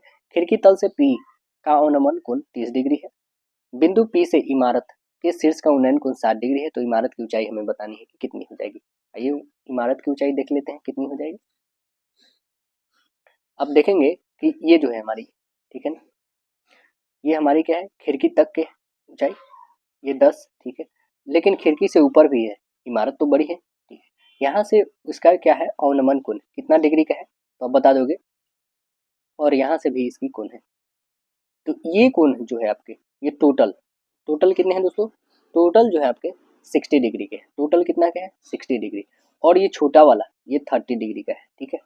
चलिए टोटल 60 डिग्री का है और ये छोटा जो है खिड़की तक बन रहा है वो 30 डिग्री का है। अब देखेंगे कि ये है हमें फाइंड करनी है, यही हमें फाइंड, तो इसे हम लोग x ले लेते हैं। अब बताओ p और b किस में होती है, क्या tan में नहीं होती है, बिल्कुल tan में होती है। तो आइए tan 30 डिग्री, सीधे हम यहाँ पे tan 30 डिग्री का लिखते हैं। tan 30 डिग्री इक्वल होगा आपका, 30 डिग्री का वैल्यू होता है क्या है, तो 1/√3 होता है, तो 1/√3 लिखेंगे। और tan का रेशियो होता है क्या, p/b, p मतलब क्या है आपका, तो p जो आप लोगे वो हो जाएंगे 10, ठीक है। और b कितनी है, b x ले, तो यहाँ पे लिखो 10/x, क्रॉस मल्टीपल करोगे यानी x की वैल्यू कितनी आ जाएगी, तो 10√3। ये अभी एक्चुअली वैल्यू नहीं आई, ये हमारी तो ये निकल गया 10√3 निकल गया, बट हमें ये इमारत की हाइट बतानी है ना। जब ये हमारे पास बेस आ गया तो क्या ये हाइट नहीं निकाल लेंगे, इसे अब x मान लो कि ये हमारा x है। टोटल ये डिग्री कितना दिया है, 60 डिग्री दिया है, तो tan 60 का वैल्यू होता है कितना है, tan 60 का √3 होता है। चलिए अब √3 से बनाते हैं हम लोग, तो कितना हो जाएगा, x + 10 है आपका p, और b कितना है तो अभी जस्ट निकाल चुके हैं, √10 × 3, और 60 का tan 60 का वैल्यू √3 होता है, अपॉन 1 आप डाल सकते हो, क्रॉस मल्टीपल करोगे तो ये हो जाएगा 10 और 3 में गुना करोगे 30 हो जाएगा, इक्वल हो जाएगा x + 10, है ना। यानी x की वैल्यू आप निकालोगे तो कितने आ जाएंगे, ये 10 उधर घट जाएगा यानी 20, x की वैल्यू कितनी आ गई 20 आ गई। तो हमारा आंसर क्या बन जाएगा, आंसर जो बनेगा ऑप्शन नंबर वो करेक्ट होगा, राइट आंसर डी आपका। देखिए दोस्तों यहाँ पे जो x की वैल्यू 20 आया है, क्या x की वैल्यू हमारा आंसर होगा, नहीं, क्योंकि हमने ये खिड़की 10 था और ये बिल्डिंग से खिड़की के ऊपर वाले को मैंने x माना था, तो क्या इसका आंसर बताना, नहीं, पूरे ये बिल्डिंग की हाइट 10 और प्लस ये मतलब 10 तो हमारी ये खिड़की तक का है और 20 x का आ गया, यानी 10 और 20 30, आंसर हमारा ए होगा दोस्तों। करेक्ट आंसर क्या बनेगा, ऑप्शन नंबर ए, है ना, डी नहीं होगा आपका, करेक्ट आंसर ए बनेगा। देखिए अगला क्वेश्चन कह रहा है ए और बी दोनों समान धनराशि समान अवधि के लिए उधार लिए। ए ने 8% वार्षिक साधारण ब्याज की दर से उधार ली राशि और बी ने 5% अर्धवार्षिक चक्रवृद्धि ब्याज की दर से उधार ली। एक साल की समाप्ति पर बी और ए द्वारा चुकाए गए ब्याज का अनुपात कितना होगा, ये हमें बताना है। तो ब्याज का अनुपात कितना हो जाएगा, तो ए का साधारण ब्याज होगा P into R into T लिखेंगे, ठीक है। तो यहाँ पे लिखिए पी कितना है आपके पास, तो पी तो है नहीं, आर कितना है 8 है, टाइम 1 साल, अपन आप लिखोगे 100, 4 से काटना चाहोगे तो काट सकते हो, 4 से 2 टाइम में 4 से 25, यानी कितना आ गया 2p/25 आ गया, ये इंटरेस्ट आ गया। अब जो है चक्रवृद्धि ब्याज यहाँ पे निकाल लो, ओके। आइए चक्रवृद्धि ब्याज हम लोग निकाल लेते हैं, यहाँ पे इतना याद रखेंगे हम लोग, इंटरेस्ट आ गया 2p/25। चक्रवृद्धि ब्याज आप निकालोगे तो ये कितने हो जाएंगे, p इंटू 1 + 5/100, कितने साल का है, 2 सालों का है, और माइनस इसमें घटा लो प्रिंसिपल, तो आपके इंटरेस्ट निकाल लेंगे। अब देखेंगे पी तो पी ही रहेगा, यहाँ पे 5 से काटोगे 20 और 21, 21/20 हो जाएगा, में से 1 घटा लो, यानी कितना 400 और 441 होगा, क्योंकि 21 का स्क्वायर करोगे तो 441, ठीक है। 20 का करोगे तो यहाँ पे 400 में से 400 घटा लो, अपन यहाँ पे 400 हो जाएगा, तो घटा लोगे कितना आ जाएगा, तो आप बताओगे 41/400, ये पी हो जाएगा। अब देखिए इंटरेस्ट मेरा ये आ चुका है, ये एसआई का इंटरेस्ट आ चुका है, दोनों का रेशियो ही तो बतानी है, बस यहाँ पे आइए डिवाइड में रख देते हैं हम लोग, तो आप लिखो क्या p41/400, ठीक है। और ये क्रॉस मल्टीपल हो जाएगा तो कितना हो जाएगा 25 ऊपर चला जाएगा और 2p नीचे आ जाएगा, p से p कैंसिल करो, 25 से काटो, 25 से आप काटेंगे तो ये कितने टाइम्स में कटेगा, 5 5 जा 5 8 जा 0, ये काटोगे तो 16 टाइम में, यानी कितने आ गए हमारे पास, तो 32 और 41, मतलब 41:32। देखिए कौन सा है ऑप्शन, तो ऑप्शन नंबर आपका करेक्ट आंसर डी है। चलिए नेक्स्ट क्वेश्चन बताएंगे आप, कह रहे क्या कि किस देश में दुनिया का सबसे लंबा लिखित संविधान है, कौन से देश में बताएंगे, तो आंसर बताइएगा भारत में है, राइट आंसर डी है। बताइएगा सबसे पहले जो है लिखित संविधान किसका है, तो आप बता देंगे वह यूएसए का है, अमेरिका का है। अगला देखेंगे, कह रहा है कि इंग्लिश चैनल तैरकर पार करने वाली प्रथम महिला कौन है। बताइए पहली महिला कौन थी इंग्लिश चैनल को पार करने वाली, तो आंसर बताएंगे यह थी एक अमेरिकी महिला। आंसर क्या बताएंगे, यह जो थी पार करने वाली सबसे पहले अमेरिकी महिला थी। और भारत से पूछा जाए तो आरती शाह है ना। और जो ये इंग्लैंड का है, ठीक है ना, इंग्लिश चैनल को पार करने वाली प्रथम महिला जो थी उनका नाम था गर्ट्रूड एडरेले थी। गर्ट्रूड अडरेले थी, Gertrude अडरेले।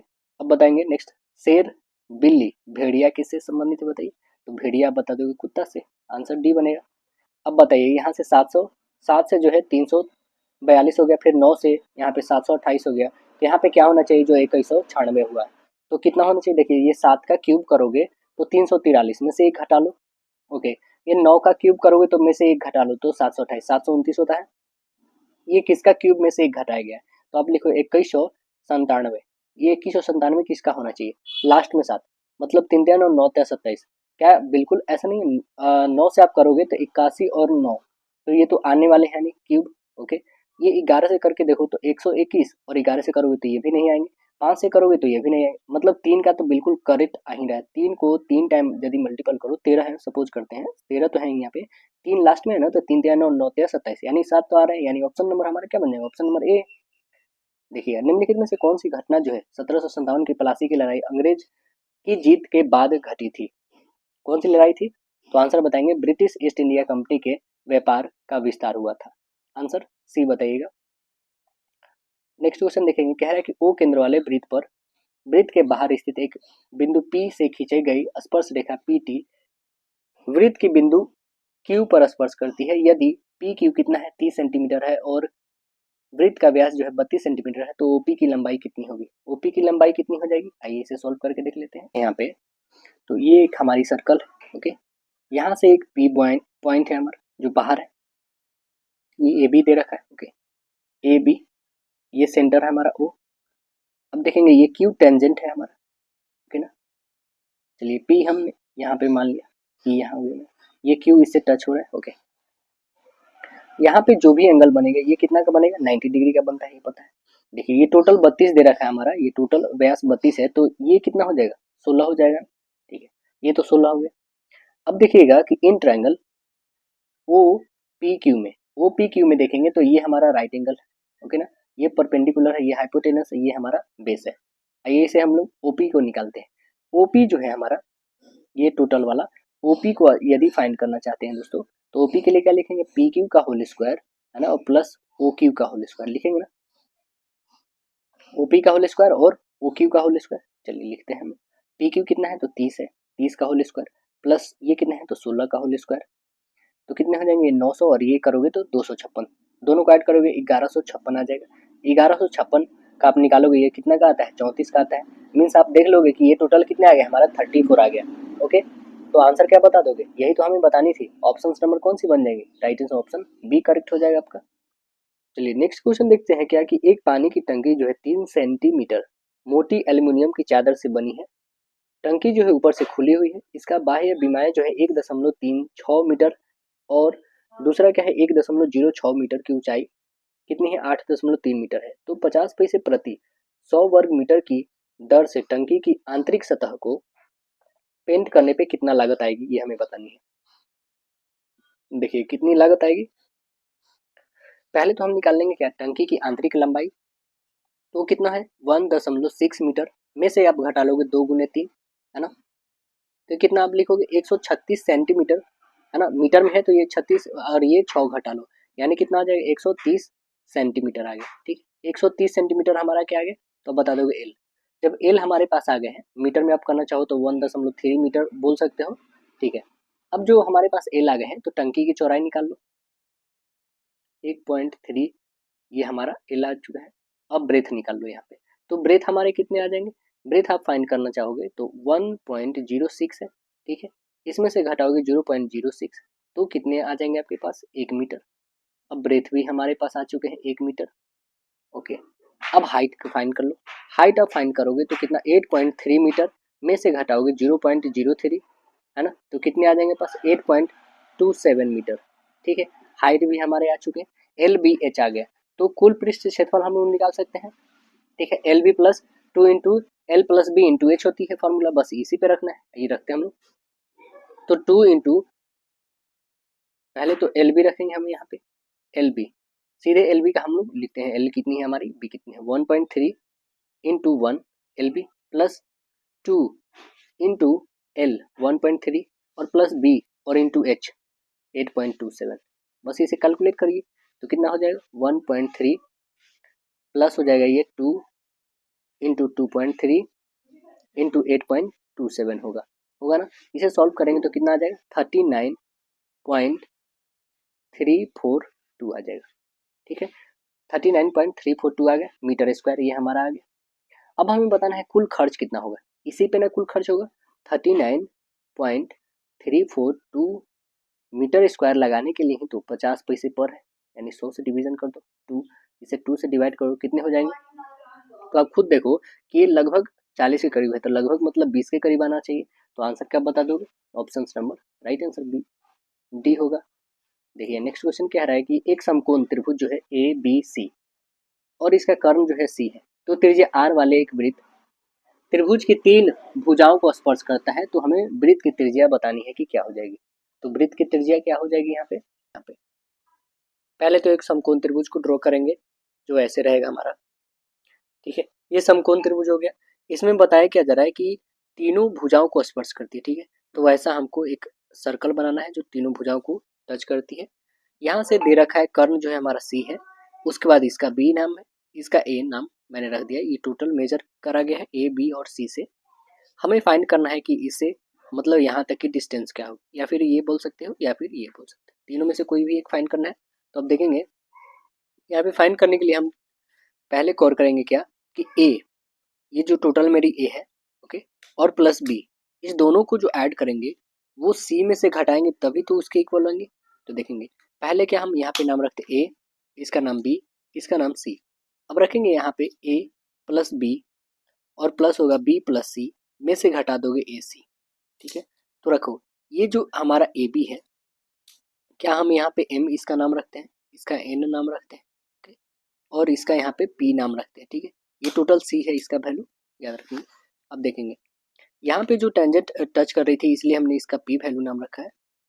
A B plus B C minus A C करेंगे तो ए बी को हम लोग लिख सकते हैं ए एम और प्लस बी एम। ठीक है, यहाँ पे लिखेंगे ए बी ए एम और प्लस एम बी लिख सकते हैं, और प्लस ये हो जाएगा बी एन प्लस होगा एन सी, इसमें से घटा देंगे हम लोग A P minus P C. ठीक है, इसे घटाएंगे तो क्या क्या निकलेगा हमारा ए एम, यहाँ पे हम छोड़ देंगे, बाद बाकी देखेंगे तो ये सभी क्या है, यहाँ से ये जो डिस्टेंस है क्या इसके इक्वल में है, क्या ये इसके इक्वल में है, तो इतना हम रखते हैं। ठीक है, अब देखेंगे ये टोटल हमारा कितना हो जाएगा ए एम प्लस हो जाएगा आर होगा ये मेरा, और प्लस होगा ये भी आर, प्लस एन सी रहेगा, में से घटाओगे A P minus P C. ठीक है, अब देखो यहाँ पे हम लिखेंगे A P plus 2r plus P C और माइनस होगा आपका A P minus P C. तो अब देखो कि ए एम जो है और ए पी क्या होगा, इक्वल होगा। जो हमारा ए एम जो था और ए पी वो क्या होगा, एक दूसरे के इक्वल होगा, जो इस साइड में था, क्योंकि सर्कल यहाँ पे ड्रॉ हो रही थी, ये और ये इक्वल होगा। क्यों, क्योंकि दो स्पर्श रेखाएं जो होती है इक्वल होती है एक वृत्त से, तो इस कारण इक्वल होगा।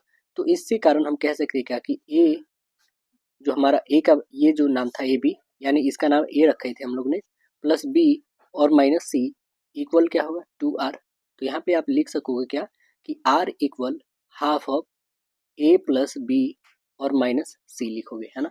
तो देखेंगे ऑप्शन नंबर कौन सी है हमारा, तो ऑप्शन नंबर कौन सा है देखेंगे, ऑप्शन नंबर हमारा है राइट आंसर ऑप्शन डी। अब देख रहे होंगे ये half of 2 A plus B minus C, correct answer D बनेगा।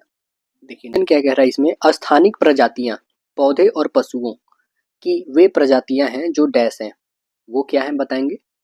तो आंसर बताएंगे आप, ऑप्शन नंबर ए करेक्ट होगा। यहाँ पे एक विशेष क्षेत्र में पाई जाती हैं ये सभी, आंसर क्या बनेगा, ऑप्शन नंबर ए करेक्ट होगा आपका। नेक्स्ट देखिए वर्ल्ड वाइड वेब, है ना, वर्ल्ड वाइड वेब कहने का मतलब WWW में पंजीकृत पहला जो डोमेन नाम है वो क्या था। बताइए क्या था नाम वो? तो आंसर बताएंगे वो www.symbolic.com था। आंसर क्या बताएंगे? Option number right answer option D होगा आपका। नेक्स्ट देखिएगा, कह रहा है कि निम्नलिखित श्रृंखला में कौन सी विषम संख्याएं से पहले संख्या 4 आती है? वो कौन सी विषम संख्या है जो उससे पहले क्या आती है? 4 आती है। तो आइए देख लेते हैं। 4 तो पहले डिनोट करते हैं हम लोग, 4 जहाँ जहाँ है, ठीक है, यहाँ तक हमें 4 है, ठीक है। अब इससे पहले हमें देखनी है क्या, 4 के बाद क्या आनी चाहिए? एक विषम संख्या। तो 4 के बाद एक विषम संख्या है, ठीक है। क्या 4 के बाद एक विषम संख्या? बिल्कुल सही। क्या 4 के बाद एक विषम संख्या? बिल्कुल सही। क्या 4 के बाद विषम संख्या? नहीं। यानी कितने निकले हमारे? 3। ऑप्शन नंबर क्या बनेगा? Right answer B. देखिए अगला क्वेश्चन कह रहा है यदि कॉट ए बराबर कितना दे रखा है? 1/√3। तो हमें बताना है क्या, 1 माइनस कॉस 2a अपन 1 प्लस कॉस 2a का वैल्यू बताना है। तो हमारे पास a की वैल्यू यहाँ पे निकल जाएगी। क्या बताओगे आप? कॉट a की वैल्यू आपके 1/√3 दिया है, कह सकते हो ना ये 1/√3 ये किसके इक्वल में है? तो 60 के। कॉट 60 का वैल्यू होता है 1/3। तो हमारा a का वैल्यू आ चुका है 60 डिग्री। तो 60 जब डिग्री आ चुका है हमारे पास, तो 1 माइनस कॉस स्क्वायर, यहाँ पे जो है 1 माइनस 2 कॉस ए लिखा गया है। क्या हम इसे ऐसे लिख सकते हैं दोस्तों कि 1 को यदि हम कॉमन कर लेते हैं, यहाँ पे हमारे पास कॉस 2a है, क्या इसे cos square minus sine square लिख सकते हैं? इक्वल 1 ही तो आएगा, ठीक है। तो बस हम यहाँ पे वही करते हैं। देखिए जो भी है हमारे पास पहले लिखते हैं यहाँ पे 1 माइनस कॉस 2a हो गया, अपॉन में क्या हो जाएगा हमारा 1 प्लस कॉस 2a होगा, ओके। इसे हम लोग लिखेंगे 1 माइनस, यहाँ पे लिखेंगे कॉस स्क्वायर a और प्लस हो जाएगा आपका, माइनस होगा साइन स्क्वायर a, ठीक है। अपॉन में क्या हो जाएगा आपका? तो अपॉन में बताएंगे एक प्लस यहाँ पे हो जाएगा कॉस स्क्वायर a और माइनस हो जाएगा आपका साइन स्क्वायर a होगा, ठीक है। अब देखेंगे यहाँ पे आपको पता होगा कि cos 2a इक्वल होता है दोस्तों cos स्क्वायर a और माइनस साइन स्क्वायर a होता है। इस कारण मैंने यहाँ पे लिखा है ना दोस्तों। ये आप देख रहे हैं जैसे cos 2a है, इसके बदले ही लिखा जाता है cos square minus sine square, इस कारण मैंने लिखा है।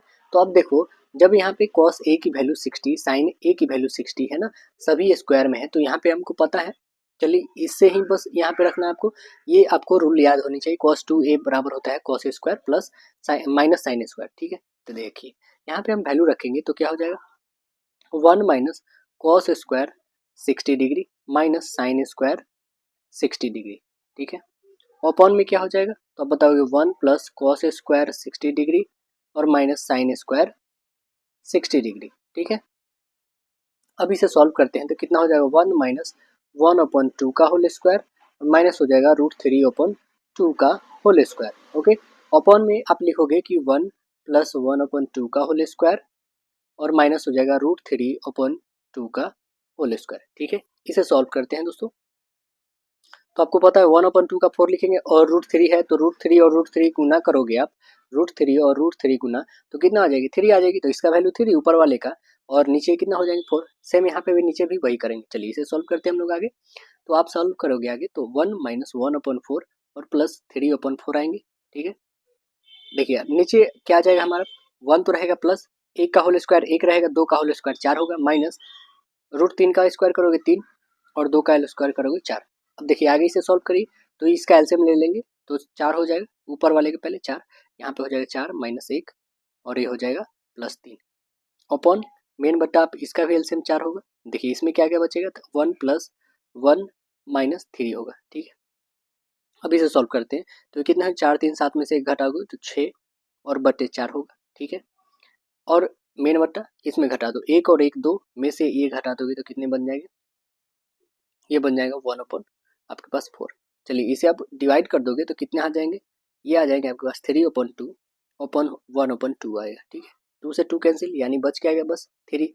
आंसर क्या बनेगा हमारा? राइट आंसर ऑप्शन ए बन जाएगा 3।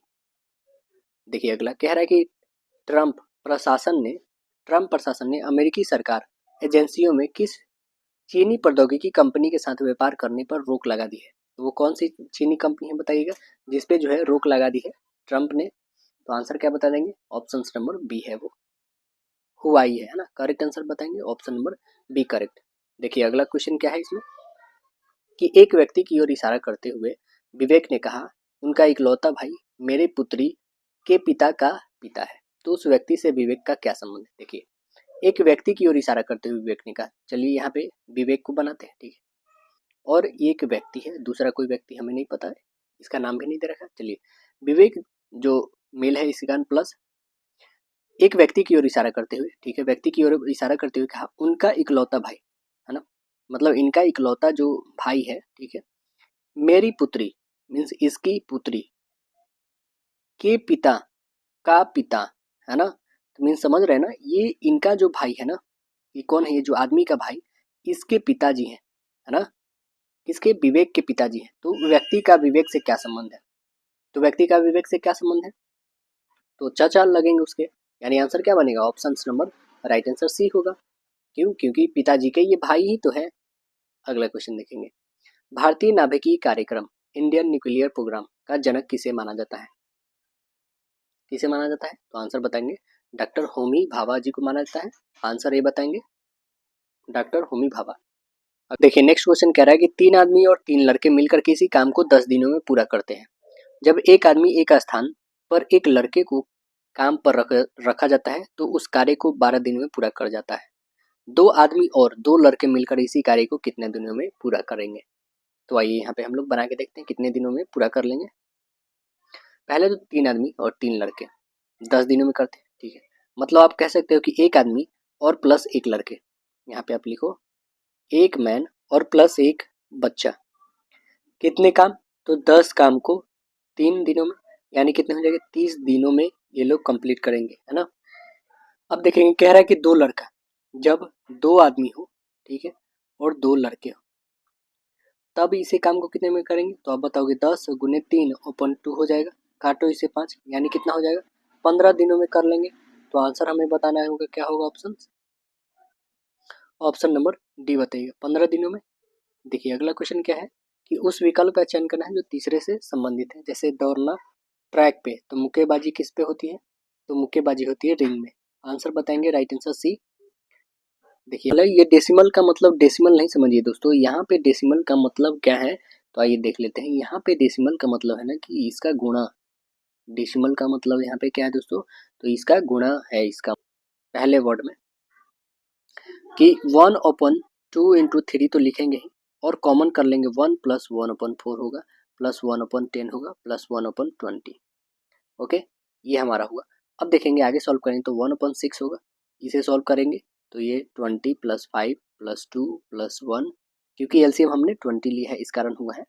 अब देखेंगे इसे सॉल्व करेंगे तो 1/6 हो जाएगा, ये हो जाएगा 28 ऐड करिएगा तो ये हो जाएगा 20। अब इसे काटने वाला हो तो काटिए, 2 से काटोगे 3 टाइम्स में, 2 से काटोगे 14 टाइम्स में, 2 से 7 टाइम में, 2 से काटोगे 10 टाइम में, यानी कितना आ गया, तो 7/30 आ गया। आंसर हमारा देखेंगे क्या 7/30, ऑप्शन नंबर कौन सी है, राइट आंसर सी है आपकी। चलिए अगला क्वेश्चन देखते हैं हम लोग। नेक्स्ट क्वेश्चन कह रहा है क्या यहाँ पे कि निम्नलिखित में से किसने स्वदेशी आंदोलन के माध्यम से औपनिवेशिक शासन को उग्रवादी विरोध का वकालत नहीं किया, कौन नहीं किया बताइए, तो आंसर बताएंगे गोपाल कृष्ण गोखले जी। करेक्ट आंसर ये बताएंगे गोपाल कृष्ण गोखले। चलिए अगला क्वेश्चन है कथन और निष्कर्ष का, तो आइए हम लोग रीड करते हैं कथन और निष्कर्ष को, बताते हैं क्या आंसर होगा। कह रहा है कि सभी चिकित्सक जो है समाज सेवी है, सभी चिकित्सक जो है यहाँ पे सभी चिकित्सक क्या है समाज सेवी, ठीक है, समाज सेवी बनाइए। और अगला कह रहा है कि सभी समाज सेवियों को पैसा चाहिए, सभी समाज सेवियों को क्या चाहिए, तो पैसा। अब देखिए सभी समाज सेवी चिकित्सक नहीं है, सभी समाज सेवी चिकित्सक नहीं है, ये बात बिल्कुल सही है। दूसरा चिकित्सकों को पैसा चाहिए, चिकित्सकों को पैसा चाहिए, तो ये भी बात हमारा सही है, यानी आंसर क्या बताएंगे, ऑप्शन नंबर 1 और 2 दोनों इसमें निष्कर्ष फुलफिल कर रहा है, ऑप्शन ए करेक्ट हो जाएगा आपका। देखिए अगला क्वेश्चन कह रहा है कि एक दुकानदार ने एक मशीन को 70,000 में खरीदता है, सीपी 5,000 के अतिरिक्त व्यय करता है, मतलब एक्सपेंस करता है, तो 70 और 5 कितने हो जाएंगे 75, 75,000 में उसने क्या किया खरीद लिया। 15% कम पर उसे खरीदा होता तो 15% लाभ होता, तो हमें बताना है कि मशीन का विक्रय मूल्य कितना होगा।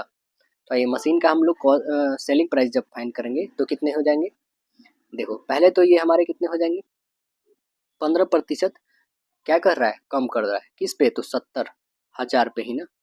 ठीक है, 70,000 और गुने 15% कम करोगे तो 85 अपन 100 होगा। 2 जीरो से 2 जीरो उड़ा दो तो गुणा करोगे कितने हो जाएगा, 59,500।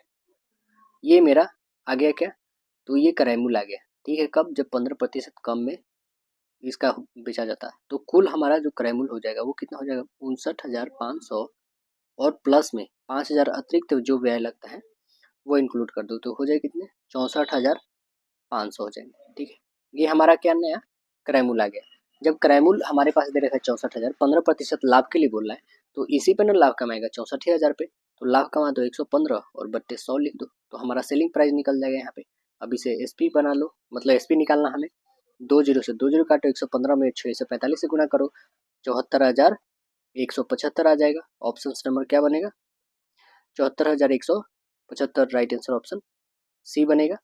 बताइएगा उस संख्या का पहचान करें जो शेष से क्या है, असंगत है, कौन है बताएंगे। तो आंसर आप बताओगे कि सभी से अलग जो है 1331 ये 11 का क्यूब है। ठीक है, यह देखेंगे 2197 यह 13 का क्यूब है, यह 1728 12 का है, बट ये किसी का नहीं दोस्तों, तो इसलिए आंसर हमारा बनेगा राइट आंसर बी। क्वेश्चन कह रहा है कि 9,000 की राशि को समान रूप से कुछ छात्रों में वितरित किया जाता है। यदि छात्रों की संख्या 20 अधिक होती तो प्रत्येक छात्र को 160 रुपये कम मिलते। तो छात्रों की मूल संख्या जो थी वो बताना है, क्या थी पहले। तो देखिए कैसे बनेगा, यहाँ पे 9,000 थी, 90,000 को हमने x छात्र मान लिए, पहले जितने थे x से उसमें बांटना था, लेकिन 20 छात्र और ज़्यादा हो गए तो 9,000 अपॉन हो जाएगा x प्लस 20। तो कितना कम मिल रहा है, 160 रुपये। बस इसे सॉल्व कर लो आप। चलो इसे हम सॉल्व करते हैं दोस्तों। तो 9,000 यहाँ पे हम कॉमन करते हैं, 9,000 कॉमन किए तो क्या क्या बचेगा हमारा, x प्लस 20 माइनस एक्स बचेगा। अपॉन में क्या हो जाएगा आपका, तो x इंटू एक्स प्लस 20 होगा ना। चलिए इसे आगे आप सॉल्व करोगे 160 आएगा। तो इसे नेक्स्ट सॉल्व करते हैं तो कितना हो जाएगा, 9,000 इंटू 20 अपॉन में 160 आ जाएगा, इक्वल क्या हो जाएगा, तो x इंटू एक्स प्लस 20 होगा ना। चलिए नेक्स्ट इसे आप सॉल्व करोगे तो कितना हो जाएगा, टोटल इसे कैलकुलेट कर लोगे तो 1125 इक्वल हो जाएगा x प्लस 20 होगा। चलिए इसे आप सॉल्व करेंगे तो कितना हो जाएगा, x में x से गुना करोगे तो एक्स स्क्वायर प्लस ये हो जाएगा 20x, और इधर पहले से दे रखा है 1125। अब यहाँ से गुणनखंड आपको निकालने होंगे, तो देखिए कैसे आप लिख सकेंगे, एक्स स्क्वायर और प्लस जो है हमारे पास कितना है 20x, और माइनस में आ जाएगा 1125, है ना, इक्वल 0। अब क्या करेंगे कि हम इसको और इससे मल्टीपल करते हैं, तभी ना देखेंगे ऐसा गुणनखंड जो 20 को जोड़ने पे आए या घटाने पे आए।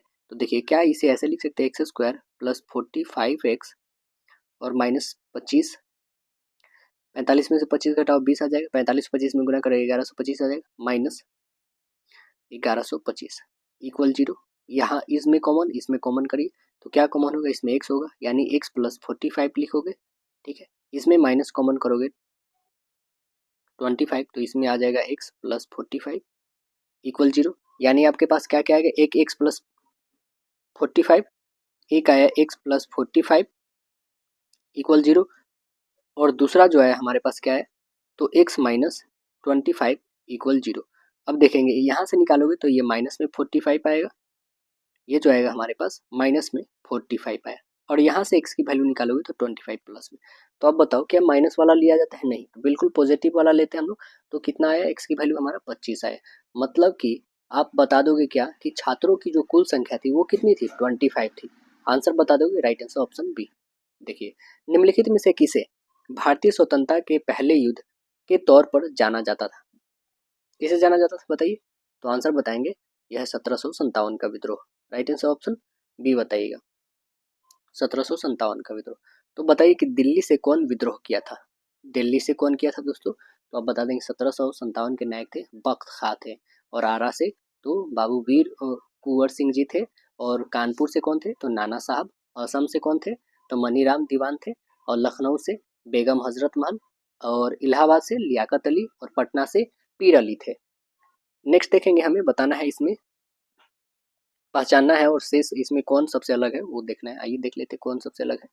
देखिए यहाँ से 23 से 29, ठीक है, 23, 29, 31, 37, 42, 43, 47, ये सभी देखिए एक अभाज्य संख्या है दोस्तों, बट ये एक भाज्य संख्या है 42, यानी ऑप्शन नंबर सी बनेगा हमारा। चलिए नेक्स्ट क्वेश्चन देखते हैं। कह रहा है कि 86 से लेके 89 तक बनने वाले हैं 4 जो है खिलाड़ियों के द्वारा खेले गए अंकों को दर्शाया गया है। प्लेयर 1, गेम 1, गेम 2 और 2 और 3, 4 ए बी सी डी है। आइए देख लेते हैं हम लोग क्या है क्वेश्चन। हम लोग को क्वेश्चन बोल रहा है कि सभी खेलों को ध्यान में रखते हुए कुल मिलाकर सर्वश्रेष्ठ प्रदर्शन करने वाले खिलाड़ी कौन है। सभी खेलों को ध्यान में रखते हुए सर्वश्रेष्ठ खिलाड़ी कौन है, ठीक है। तो आप खुद देखो यहाँ पे कि ए का जो है कुल खेल कितना देखेंगे पहले, क्योंकि ए बी सी डी चारों ऑप्शन है तो हम चारों को देखना पड़ेगा। तो आप देखोगे ए का कितना है, तो ए का टोटल ऐड कर लो, 12 8 20 हो जाएंगे, 10 30 और 6 36 हो जाएंगे। टोटल कितने आएंगे 36 ए का।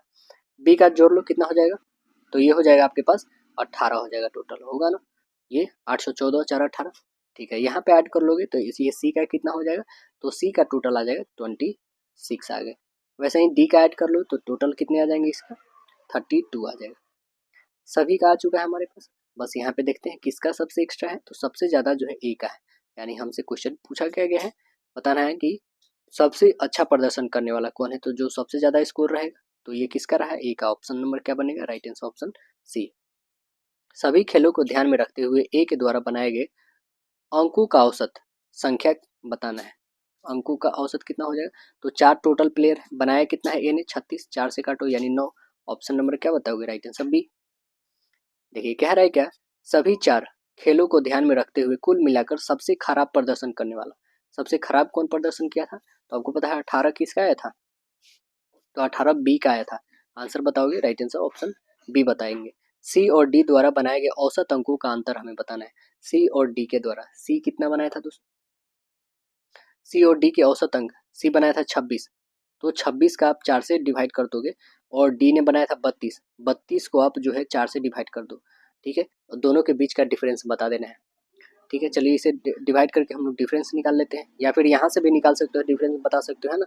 इसे आप यहाँ से भी बता सकते हैं कि हाँ ये, और इससे डिवीजन करके इसे काटोगे तो कितने 8 टाइम, इसे काटोगे तो ये आ जाएंगे आपको 6.5 टाइम, यानी 8 में से 6.5 घटा दोगे तो कितना बच जाएगा 1.5।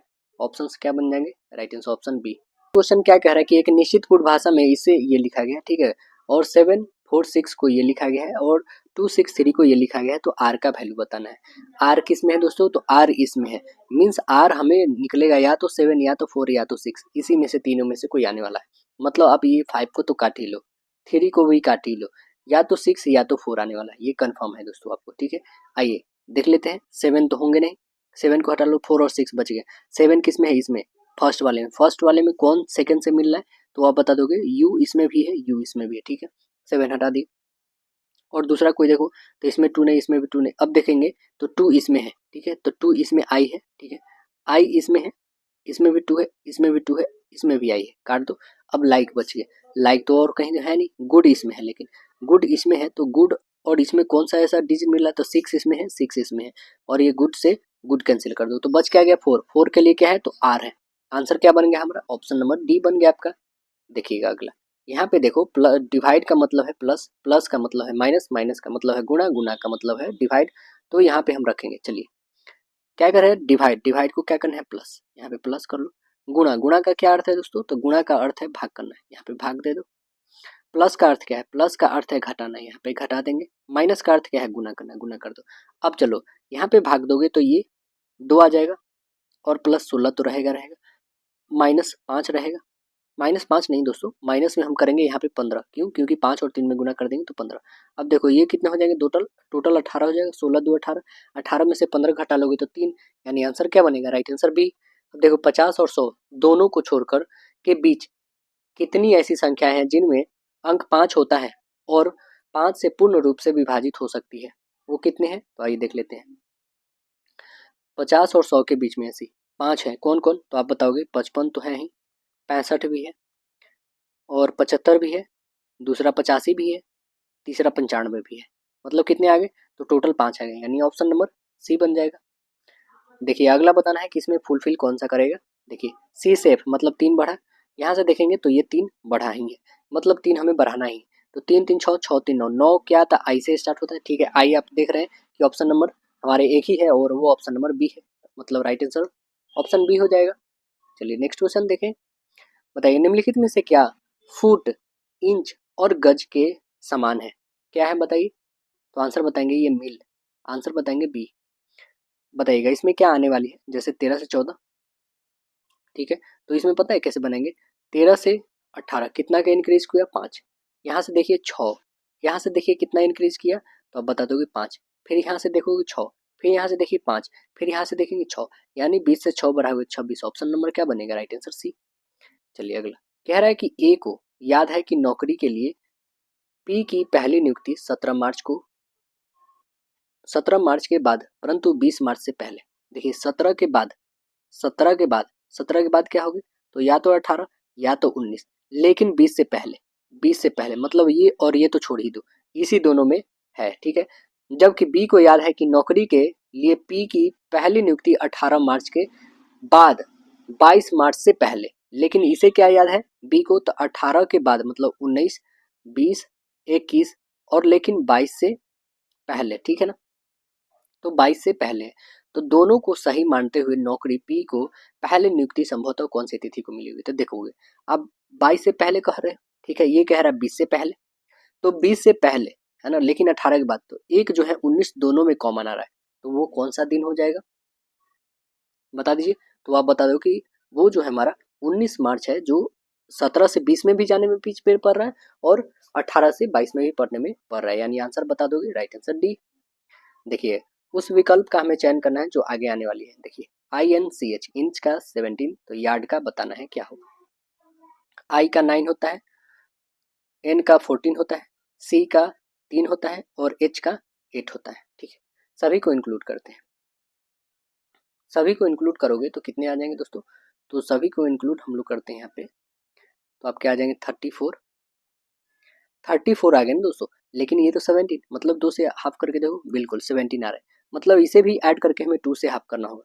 तो इसका क्या होता है 25 वाई का, इसका होता है 1, 26 हो गए, 18 आर का होता है और ये 4 होता है, तो ये कितने हो जाएंगे 22, 18 4 22 और यहाँ पे 26, तो 26 और 22 ऐड कर दो कितने हो जाएंगे, तो ये 8 और 4, 48 का आधा कर दो 24। ऑप्शन नंबर कौन सा, राइट आंसर ऑप्शन डी। चलिए नेक्स्ट क्वेश्चन देखेंगे हम लोग।